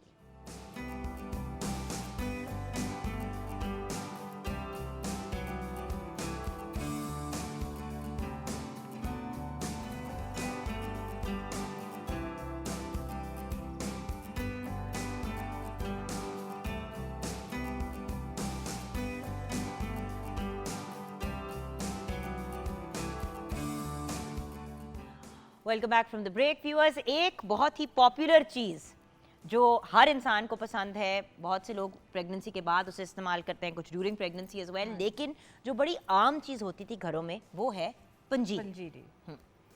तो पंजीरी तो बनाने के लिए आज सबसे पहले मुझे बता दें, ऑयल इसमें मैं डाल दूं? हाँ जी बिल्कुल, ये सारा ऑयल जाएगा। सारा ऑयल इसमें जाएगा। अच्छा, ये ऑयल नहीं है, ये देसी घी है। देसी घी है। मैंने 1 kg जो है वो देसी घी लिया है जुगन, ठीक है। तो ये मैंने 50% जो है वो इसको रेडी किया हुआ है। इसके लिए मैं थोड़ी सी जो इंग्रेडिएंट है वो पहले जो है वो बता दूं। इसके लिए बादाम, अखरोट, कद्दू के बीज, और उसके बाद जो है वो अलसी, कमरकस, मूलस्ट्री, चारों गूंदें और सफ़ेद तिल, ठीक है। उसके बाद जो है ये सारे जो नट्स वगैरह हैं इन्हें मैंने क्या किया है कि ना देसी घी के अंदर सबको अलग अलग से हल्का हल्का जो है वो बड़ा हल्का हल्का सा घी डाल के, ये नहीं कि बहुत ज़्यादा घी के अंदर, इन सबको मैंने फ्राई करके, तो ये देखें मैंने इस तरह से सबको जो है वो ग्राइंड कर लिया, इन्हें पीस लिया है, ठीक है। इन सारी चीज़ों को इसलिए हल्का सा ऑयल के अंदर फ्राई किया है, कई दफ़ा कोई आलमंड वगैरह या कोई चीज़ जो है वो थोड़ी सी पुरानी होती है तो उसकी थोड़ी सी स्मेल आ रही होती है, ठीक है। अलसी को भी मैंने इसी तरह से हल्का सा, इसको मैंने घी में नहीं फ्राई किया, इसको ऐसे ही हल्का सा मैंने भून के इसका मैंने पाउडर बना लिया। अच्छा, शक्कर आपने पानी भी बॉईल हाँ करवाया जी, था पानी बॉईल हो रहा है उसके अंदर, क्योंकि ये मैं बनाऊंगी इसको ब्राउन इसके अंदर, शक्कर के अंदर। ये पूरी हाँ डाल दूं? जी, ये सारी डाल दें। तो 1/2 kg मैंने शक्कर ली है, ठीक है। इसको हमने एक तरफ पानी डाल के 2 गिलास इसका शीरा बनने के लिए रख दिया है, ठीक है। 1/2 kg जो ऑयल घी था वो मैंने इन चीज़ों के अंदर फ्राई में यूज़ हुआ। 1/2 kg हमने ये घी लिया है। अब इसके अंदर हम डालेंगे सूजी। ये इतना लाइट है जुगन कि इतने मज़े से इसको बच्चे भी, हाँ जी सारी डाल दें सूजी, बच्चे इसको बहुत मज़े से जो है ये खा लेते हैं। इसके अंदर मैंने कोई भी उस तरह की चीज़ें नहीं डाली हैं कि जो टेस्ट जो है वो बच्चों को या किसी को इसका टेस्ट पसंद ना आए। अदरवाइज इसमें हल्दी भी डलती है, सूखा अदरक का पाउडर भी डलता है, मैंने वो चीज़ें इसमें नहीं नहीं वो फिर आपको पता है बच्चे नहीं खाते। देखें गांव देहात में तो लोग खा लेते हैं Used क्योंकि to उनको होते हैं, आदत हाँ होती जी। है। अब क्योंकि हमने अपने जो बच्चों को ऑलरेडी आदतें पड़ चुकी हैं हाँ जी। उसके हिसाब से चलना है, लेकिन अगर बच्चे छोटे हैं तो ये चीजें आप डाल भी डाल सकते हैं। सकते हैं। तो ये इतने मज़े का इसका टेस्ट बनता है कि आराम से जो है वो बच्चे जो है वो इसको खा लेते हैं बगैर नाक मुंह चढ़ाए। ठीक है, सूजी को जो है वो 2 से 4 मिनट भून के उसके बाद मैंने चावल लिए, चावलों को भी मैंने हल्का सा जो है वो ड्राई करके वो उसे भून के, और पहले इनको मैंने धो के खुशक करके साफ़ सुथरा कर लिया। उसके बाद सिंपल इसी तरह इसको फ्राई पैन के अंदर डाल के मैंने हल्का सा भून लिया ताकि इसका कच्चापन ख़त्म हो जाए। उसके बाद इसका मैंने आटा बना लिया। ठीक है, ये चावलों का आटा भी उसी के अंदर जाएगा। 2 मिनट इसको कर लूँ और हाँ ब्राउन जी। में। हाँ हल्का सा जब ये घी छोड़ने शुरू कर दे तो फिर आप इसमें चावलों का आटा भी डाल दें। बिल्कुल। अच्छा मुझे स्टेप्स बता दे सारे, वो मैं साथ साथ आपकी हाँ करती जी। जाती हूँ, बिकॉज आपा मुझे ये है ना कि हमारा ये पता चल रहा है, क्योंकि हाँ अक्सर जी। लोग जो हैं आजकल तो आप देखें कि पंजीरी उस दिन मैंने कहीं पे आपा ऑर्डर किया, आप बेहोश हो जाएंगी। गेस करें कि 500 ग्राम आधा हाँ किलो जी। कितने की पंजीरी बिक रही थी?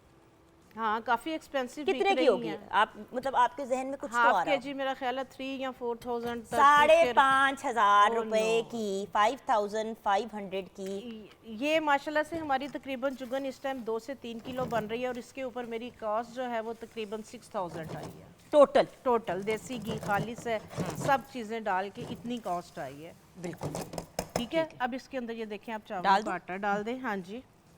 इसके बाद जो है वो अलसी का जो आटा हमने बनाया हुआ था, ठीक है, इसके अंदर मैंने घी को कम यूज़ किया, आप घी ज़्यादा भी यूज़ कर सकते हैं। वो ठीक काम है? नहीं करें तो बेहतर है। कम ही बेहतर है। हाँ जी। जबकि देसी घी जो है वो आपकी कॉन्स्टिपेशन, आपके सारे, अब ये देखें ना ये कितना खूबसूरत और मजे का शीरा। अलसी का आटा फिर इसके अंदर डालेंगे। उसके बाद हमने अच्छा अलसी का आटा इनको ऑयल में डालना है इसके बाद? हाँ जी बिल्कुल, बिल्कुल ठीक है। अलसी का आटा डाल देंगे। अलसी आपको पता है बहुत अच्छी है जोड़ों वगैरह की दर्दों के लिए, और हर तरह की कोई भी प्रॉब्लम इशू सर्दियों से रिलेटेड होते हैं। जैसे बात हो रही थी कि ड्राइनेस की, स्किन पे, हेयर पे, खुश्की की, ठीक है, तो उन सब के लिए जो है अलसी बहुत ज़बरदस्त है। अलसी का अब इसमें आटा डाल दें आप। अभी से डाल दो? हाँ जी, क्योंकि ये सारे तकरीबन जो है वो रेडी किए हुए हैं मैंने, कच्चापन नहीं है इनमें। ठीक है, उसके बाद ये जितने नट्स थे ये मैंने ऑयल में फ्राई करके इनको मैंने इस तरह से जो है ये पाउडर बना लिया हुआ है। तो ये सारी चीज़ें हम इसके अंदर डाल के जो है वो मिक्स कर देंगे।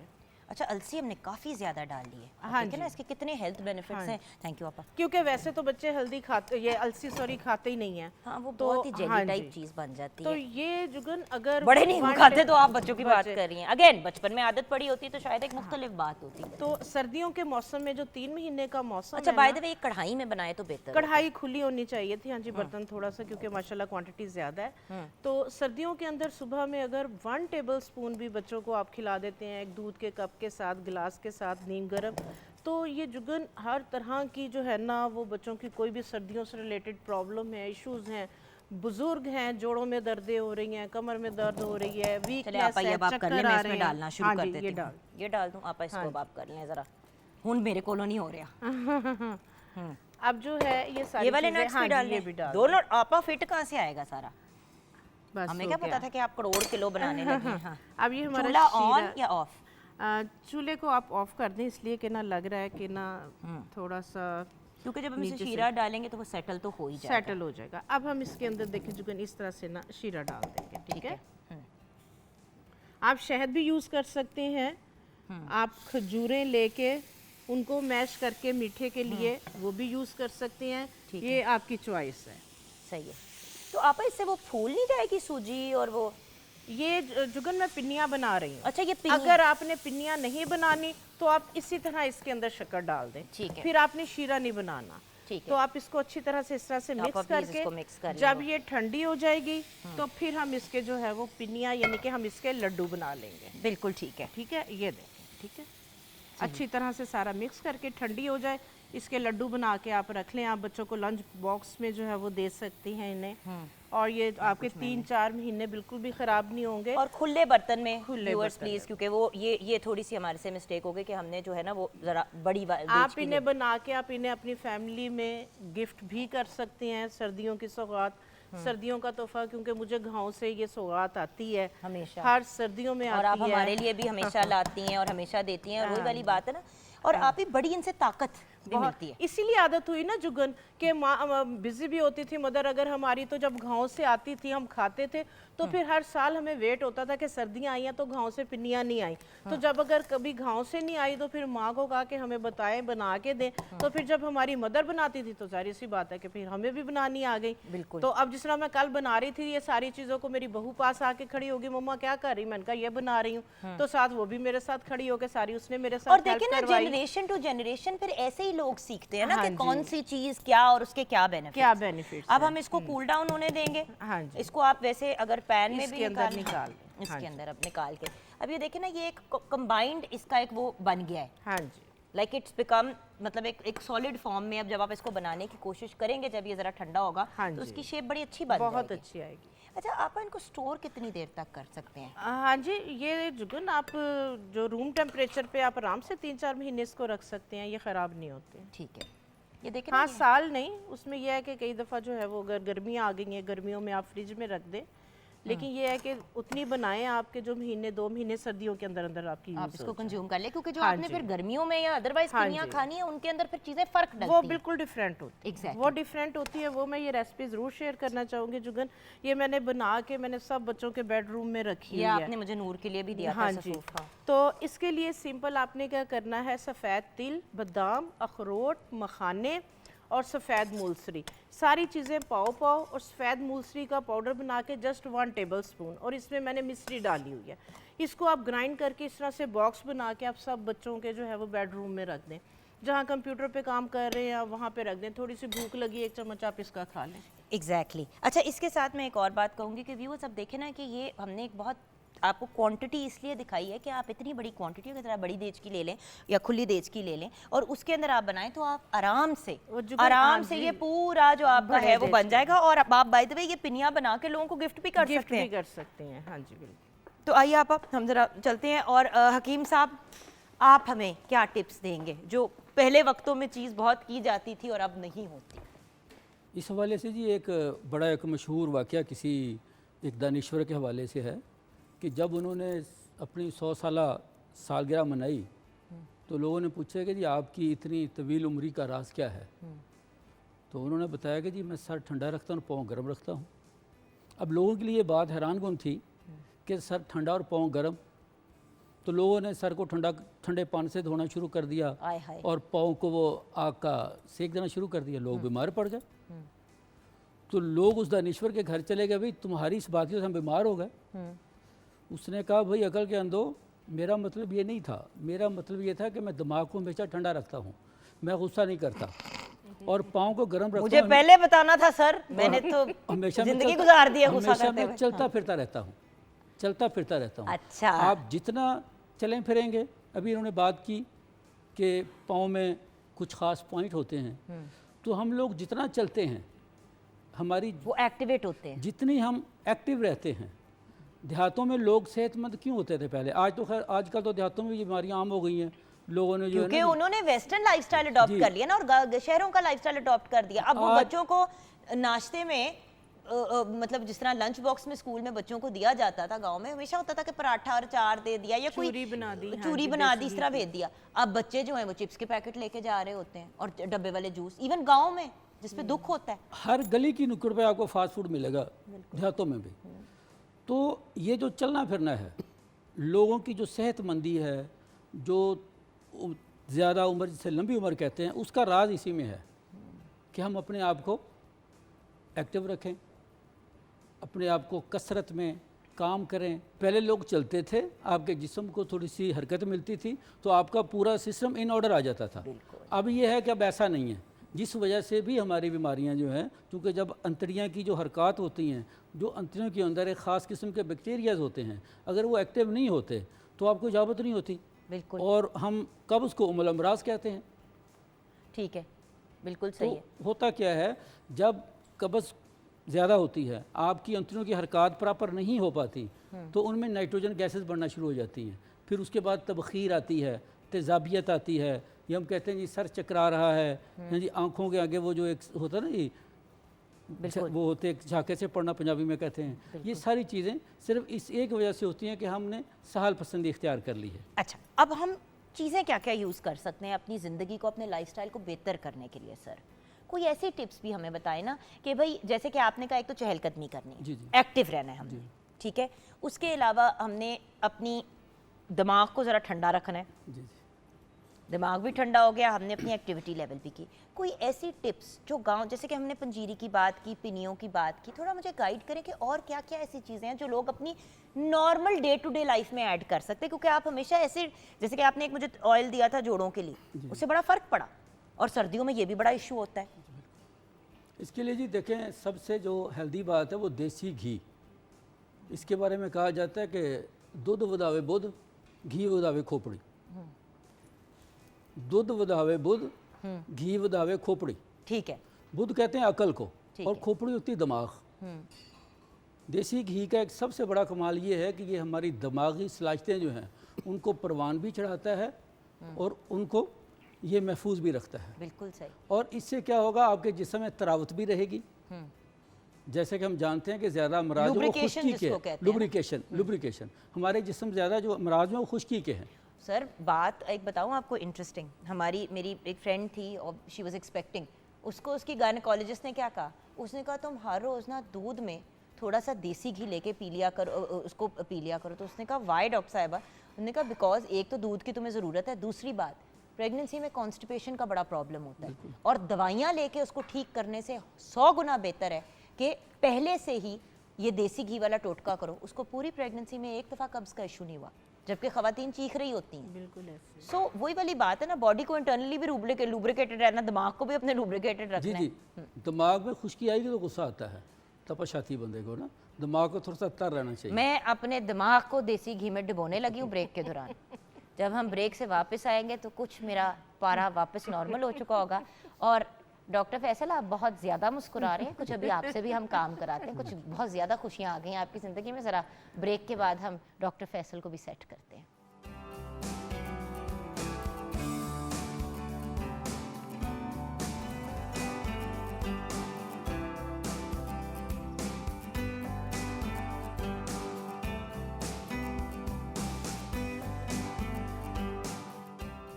Welcome back from the break viewers. हकीम साहब ने कहा कि दिमाग को लुब्रिकेटेड रखना है। मैंने कुछ घंटे तो नहीं, को 4-5 मिनट अपने दिमाग को निकाला, उसको देसी घी में डाला, उसको तर करके मैंने वापस डाला। अब मैं बहुत रिलैक्स हूँ। चलिए नहीं बट एक बात बताऊँ व्यूअर्स, जो हकीम साहब ने बात की उसी में मैं एक एडिशन करूँगी। सर पे देसी घी लगाएं, कसमें इतना अच्छा रिजल्ट है और इतना अच्छा वो आपके बालों को वो करता है और निकल भी जल्दी आता है। तो जो लोग तंग होते हैं ना कि सर्दियों में जब तेल लगाते हैं सर पे 2-2, 3-3 दफ़ा धोना पड़ता है, देसी घी अगर आप अपने रूट्स और बालों में लगाएंगे ना, एक तो बाल भी मॉइस्चराइज हो जाते हैं और एक शैम्पू से निकल आता है। Just to be clear, condition अच्छे हो जाते हैं। ये मैंने खुद ट्राई की है चीज़, क्योंकि मुझे वही ऑयल की प्रॉब्लम होती थी कि यार वो निकलता नहीं है बालों से, और कभी कभी ये हो जाता है रूट्स में सिर्फ लगाएं तो फिर भी निकल आता है। जो पूरा लगा लेते हैं वो देसी घी बड़ा ही अच्छा ऑप्शन है, ज़रूर ट्राई कीजिएगा व्यूअर्स। हाँ बिल्कुल ठीक है। अच्छा जी, आज हम बता रहे हैं आपको ड्राई फ्रूट्स पे थोड़ी सी बात कर लेते हैं। हाँ जी, क्योंकि dry fruit, by the way dry fruit पूरे साल की एक चीज़ है जो हम सिर्फ सर्दियों में लिमिट कर देते हैं। हाँ। बिल्कुल ऐसी।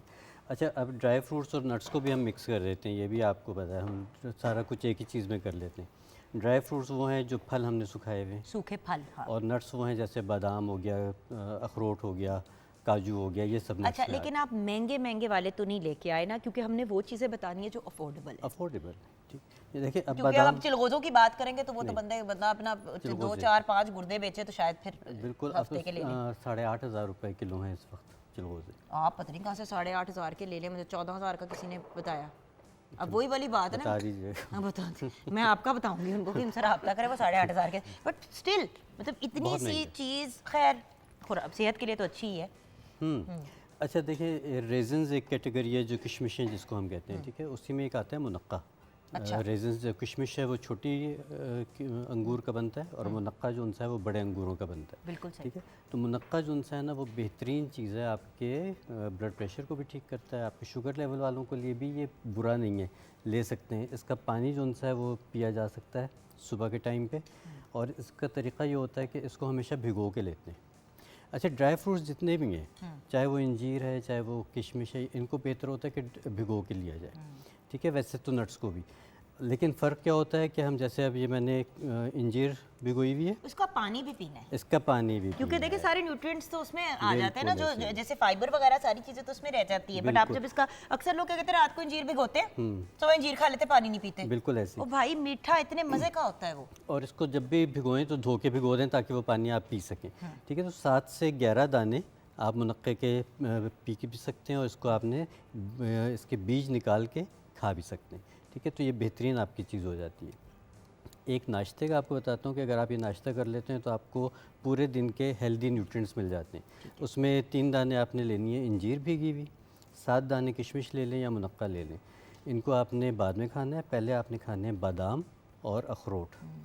ठीक है, अब देखें इसको भी हमने, अखरोट को और बादाम को हम जब छील के रखते हैं तो इसको छीलने का वजह ये होती है कि इसके जो उनसे ये हैं पील्स हैं, जो छिलका है इसमें कुछ एंटी न्यूट्रिएंट्स होते हैं। अच्छा, मैंने ये पढ़ा है एक जगह मैंने पढ़ा कि छिलके के बगैर खाएं, कुछ लोगों ने कहा छिलके के साथ खाएं। बात ये है कि साथ खाएं बगैर खाएं, अगर आप ये कर ही रहे हैं प्रोसेस तो छिलका उतार दें, क्योंकि ये ना डाइजेस्ट करने में थोड़ा सा प्रॉब्लम होता एंटी है। न्यूट्रिएंट्स होते हैं, इस तरह से ये डाइजेस्ट भी अच्छा हो जाता है। और मैंने सब अपने लिए छीला था, मैं हाँ, कौन सा आपको खा- इस्तेमाल करने के लिए देने लगी थी। खाली इस्तेमाल नहीं करना। अच्छा, दूसरा ये कि बादाम जो उनसे ना, जो उनसे इम्पोर्टेड बादाम है उनसे गुरेज करें। हमारे लोकल हैं गुड़बंदी बादाम और अब्दुलवादी, इंतहाई मीठे और इनकी जो उनसे तिब्बी अफादियत है वो बहुत ज़्यादा है। वे कौन से हैं? ये अब्दुलवादी आप देख लेना। कागजी जिनको कहते हैं। नहीं, अब्दुलवादी अलग होते हैं, कागजी अलग होते हैं। अच्छा ठीक है। ठीक है, तो अच्छा ये आपने बादाम, 7 दाने बादाम, 2 अखरोट की गिरी, ये आपने रात को भिगो के छिलका उतार के सुबह ये खा ली। उसके साथ 3 इंजीर और 7 दाने आपने किशमिश के या मुनक्के के, इनको खा के इनका पानी पी लिया। पेट आपका भर जाना। 20 मिनट के लिए छोड़ दें। 20 मिनट के बाद आप 1 गिलास दूध पी लीजिए, आपका ये बेहतरीन नाश्ता हो जाता है। लेकिन भैया एक सवाल है, जी। बच्चों को इस तरह खिलाना मुश्किल होता बिल्कुल है। मुश्किल अगर आप इसी दूध के अंदर ये सब चीजें डाल Blend के कर पानी लें। समेत ब्लेंड करके शेक बना दें, बिल्कुल, एक अच्छा। केला भी बेशक डाल दें उसकी बच्चों के लिए। बच्चों के लिए मैंने एक इसी तरह की एक स्मूदी आपको बताता हूँ कि अच्छा, दूध ले लें। एक तो आप और आपकी समूदियाँ। शकरकंदी का सीज़न है, शकरकंदी ले लें। सिंघाड़े का मैं पाउडर लाया हूँ, वैसे आजकल शकरकंदी और सिंघाड़े साथ साथ ही आते हैं, तो ताज़े भी आप ले सकते हैं। ठीक है, और उसके साथ आप थोड़े से बादाम वगैरह पीस के ठीक है। वो इसमें डाल दें। आप इसकी स्मूदी बना लें, मिल्क शेक कह लें, स्मूदी कह लें, कुछ भी कह लें। ये सुबह भी दे सकते हैं, या बच्चे जब स्कूल से या ट्यूशन से आते हैं 3-4 बजे का जो टाइम होता है उस टाइम पे भी आप उनको दे सकते हैं। ये तो बेहतरीन एक आपका ये प्रॉपर मील हो जाता है। ठीक है। उसके साथ साथ और क्या चीज़ आपको बताई जा सकती है? अच्छा, ये अभी आपने रखी हुई है अलसी, बादाम, अखरोट। अच्छा, अखरोट का एक और आपको बताऊं कि ये अखरोट भिगाए बगैर जिन लोगों को एक्जिमा होता सर मैं एक काम कर लूँ, है जी, ये आप अखरोट की शेप अगर हम दिखा सकें, अखरोट की शेप देखें, ये किस चीज़ को, ये आपको किस चीज़ का रिमाइंड करता है जब हम इसको ऐसे देखते हैं? इसकी शेप है दिमाग की। बादाम की शेप को देखें तो किस किस्म की शेप है? बादाम की शेप है आँख की। यह आपकी आँखों के लिए बेहतरीन है, यह आपके दिमाग के लिए बेहतरीन है। सही कह रही हूँ क्या गलत हकीम साहब? सही कह रही हूँ ना? ये चीज़ें आप लोगों से ही सीखी हैं, इसलिए मैं फिर इनको पास बिल्कुल ऑन भी ऐसी। करती रहती हूँ। बिल्कुल ऐसी। अच्छा, इसको जो उनसा है एक्जिमा के जो पेशेंट्स हैं, बिल्कुल। उनको जितना मर्ज़ी पुराना एक्जिमा हो, वो अगर सुबह इस तरह से ये गिरी लेके और बग़ैर टूथपेस्ट के, बग़ैर कुल्ली के, जो रात का निहार लुआब हो, होता है हाँ, हाँ। उसमें इसको चबाएं खूब अच्छी तरह, सही। और उस वाले लुआब को एक्जिमा वाली जगह पे लगाएं। अच्छा ओके। बेहतरीन जो उनसा है ना, ये एक्जिमा की ट्रीटमेंट है बाकायदा तौर बट अगर बहुत सवियर हो चुका है और मेडिकेशन पे बात जा चुकी है तो फिर वो ऑब्वियसली करते मेडिकेशन रहिए भी करते रहे और इसको भी सुबह साथ निहार कर लें, बुझे कर लीजिए, तो ये क्योंकि आपका इसका कोई बहुत- नेगेटिव, इसका साइड इफेक्ट नहीं बिल्कुल है। बिल्कुल हाँ ऐसी।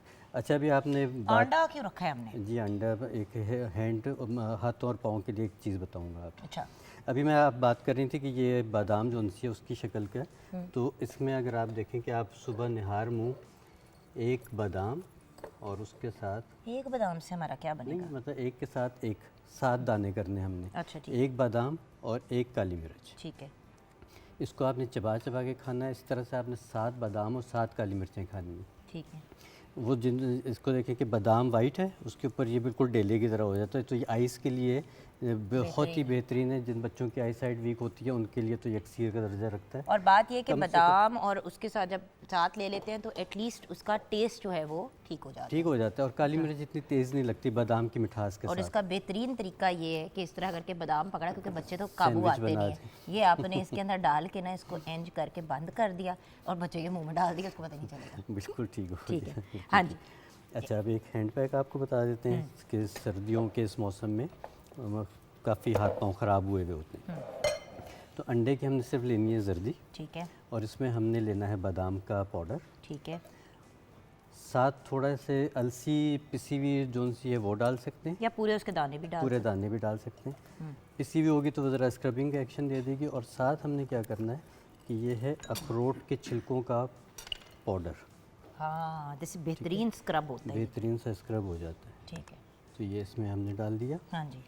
इसकी एक एहतियात करनी है कि बिल्कुल कपड़े से छाने, वरना इसका चुभन होगी चेहरे अच्छा। पे, जो और? चोंचे निकली होंगी। इसमें अब हम डाल देंगे 1 टेबल स्पून शहद का। ठीक है, डन हो गया। और ठीक है, फिर इसको मिक्स करें, इसका पेस्ट सा बन जाएगा। इसको हाथों पे पाँव पे लगा के 15-20 मिनट के लिए छोड़ दें और उसके बाद इसको मल मल के खूब अच्छा सा उतार लें। हाथ गीला करते बटियाँ जाएं और बना इसको के। मलते, हाँ मलते जाएं। पहली दफ़ा में ही आपके हाथ जो उनसे है ना वो बड़े नरम, मुलायम और चमकदार से हो जाएंगे इंशाल्लाह। बिल्कुल। और वो जो आपकी स्किन डिस्कलरेशन भी होती है वो भी ठीक मैनेज हो हो जाएगी। अब जी तुसी की कर रहे हो? तुसी पिनिया भी तैयार कर देते हैं? हाँ जी, ये देखिए। ये देखिए, हमने पिनिया आपसे बातें करते करते ही हमने दिखाया भी, आपने पिनिया भी तैयार कर दी। वाह वाह। अच्छा, अब ये ठंडी करके खानी है बेसिकली? हो गई ठंडी, ठंडी भी हो गई, अब इनको बेशक खाएं, हाँ कंज्यूम जी। करें। ओके, और मज़ीद कोई चीज़ बताएंगी आप हमें? हाँ जी, जुगन स्किन पे ड्राइनेस हो जाती है, आप जितने मर्जी महंगे से महंगे मॉइस्चराइज़र लगा लें, नहीं ठीक हो रही होती, और इतनी ज़्यादा ड्राई हो जाती है कि पेन हो रही होती, क्रैक्स आ रहे होते हैं। तो उसके लिए जुगन ये जो मक्खन है आपका, ऑर्गेनिक आपका देसी मक्खन। देसी मक्खन, सफ़ेद। इससे अच्छा मॉइस्चराइज़र कोई नहीं है। थोड़ा सा आप ये इसको लें, इस वाले मक्खन को हाथ पे लें, बिल्कुल जैसे आपने फेस पे लगाना है। ज़रा सा लेके इसके अंदर आप चंद नींबू के कुछ कतरे कतरे। लेमन के जो है ना वो आप अगर डाल आपको दें। लेमन सूट करता है तो, तो अगर नहीं अगर सूट नहीं करता करता, तो हाँ देन जी। आप विटामिन सी के कुछ कतरे भी डाल कतरे सकते डाल हैं। लें, ठीक वो है। सीरम मिलता है इसी वो- को आप अपने हाथों के ऊपर इस तरह जब मसाज करेंगे ना, तो ये बिल्कुल आपकी क्रीम बन जाएगी। कोई इसमें से आपको कोई स्मेल उस तरह से नहीं आएगी। अच्छी ये दिखाइए देखिए, आप इस- आपका ये देखें, बेहतरीन आपकी Actually, it's become a cream. cream. Wow. ये आपकी क्रीम, ये आपका कीमती से कीमती मॉइस्चराइज़र भी जो काम नहीं करता, आपकी ड्राइनेस को ख़त्म नहीं करेगा, इससे आपकी ड्राइनेस ख़त्म होगी। क्या बात। आप करके देखें, आप करके अब देखिए ना, देसी मक्खन की बात हुई, ये कहा आप देसी घी सर पे लगाए, अभी किचन में भी बल्कि बढ़ते हैं। आप बताइए क्या सिचुएशन है? हमें बटर चिकन रेडी है, और जिस तरह सारी ऑर्गेनिक चीज़ों की बात उसका हो कोई रही- इंटरेस्ट नहीं है अभी बटर चिकन के अंदर, वो लड़की हमारी चीज़ों को जी, ऊपर नजर मैं रखे सीख रही हूँ इतनी You see, knowledge हमने द पॉइंट इज, हम लोग इतनी चीजें, अब आप एज अ शेफ आल्सो, आप जब गाइड कर रही होती है तो आप साथ में ये, जिस तरह अभी बटर चिकन है, इसमें नॉर्मल बटर भी डाल सकता है ये वाला। बिल्कुल, वो आप देसी बेहतरीन मक्खन है, डालें बिल्कुल, उसमें, बिल्कुल हम क्यों इसमें। डाल रहे हैं उसके अंदर दूसरा क्रीम, आप फ्रेश मलाई जो है वो डालें डालें। उसकी ये जगह। चीजें आपको न्यूट्रिशन भी देंगी और आप फिर एक गारंटी के साथ आगे बढ़ रहे हैं कि यार हम एटलीस्ट हेल्थ के पॉइंट ऑफ व्यू से सब चीजें सही रहेंगी। खैर, इसी नोट पे I guess we have to close our show. हमारी रेसिपी भी तैयार है, पिनियाँ भी तैयार हैं, वेरियस डिफरेंट हमने टिप्स भी शेयर किए हैं। हमें हकीम साहब ने भी गाइड किया कि वो कौन सी चीज़ें हैं जो अगर हम करें तो हम अपने जनरल लाइफस्टाइल को बेहतर कर सकते हैं, अपने जहन को, अपनी इमोशनल स्टेट को, अपनी फिजिकलिटी को। सो यहीं पे हकीम साहब आपका बहुत बहुत शुक्रिया, डॉक्टर फैसल आपका भी बहुत शुक्रिया, नैयर आपा, ब्लेस यू। व्यूअर्स, ये वो टिप्स के ख़जाने हैं जो अगर मेरे जैसे लोग, आमना जैसे लोग, हम इसका बेनिफिट लें तो हम बहुत ज़्यादा अपने ही काम को बेहतर और एलिवेट कर सकते हैं। और व्यूअर्स, पिनिया बनाएं, उनको सेल करें ऑनलाइन, कितने लोग कर रहे हैं, इट्स अ बिजनेस। पंजीरी का भी आपको बताया, पिनियों का भी बताया। अब आपने फ़र्क सिर्फ ये कि वो आपने सारी चीज़ें भून के उसके अंदर शीरे की जगह आपने डायरेक्ट शक्कर डाल देनी है, और जब आपने पिन्नी बनानी है तो आपने उसका शीरा बना के डालना है। That's basically the only difference. बिल्कुल। आप पंजीरी जार्स में बना के सेल करें, आप पिनियाँ बना के सेल करें, सेल नहीं करनी अगर बिजनेस के पॉइंट ऑफ व्यू से नहीं, तो अगर अपने फ्रेंड्स को, लोग अक्सर भेजते हैं, स्ट्रॉबेरी सीजन में आती है तो हम लोग जैम घर पे बनाते हैं, सबको भेजते हैं। तो मतलब मैं अक्सर ये अपने घर में अब एक चीज़ आम करती हूँ, तो अब इसी के साथ साथ अगर बंदा थोड़ी सी पिनियाँ तैयार करके भेज दे और साथ में आपने एक पंजीरी की बोतल दे दी और छोटी सी बास्केट बना के आपने अपनी अम्मी के घर दे दी, अपनी भाभी के घर भेज दी, अपनी खाला के घर भेज दी, अपने रिलेटिव्स को भेज दी, तो कितना खूबसूरत तोहफा है। जेस्चर हो जाता है, बिल्कुल बिल्कुल। मेहनत उसमें ज़्यादा है लेकिन फाइनेंशियली आपको कोई ख़ास नहीं कॉस्ट करता। बिल्कुल। खैर, हम सबको दुआओं में याद रखिएगा। ज़िंदगी रही तो फिर मुलाकात होगी। खुदा हाफिज़।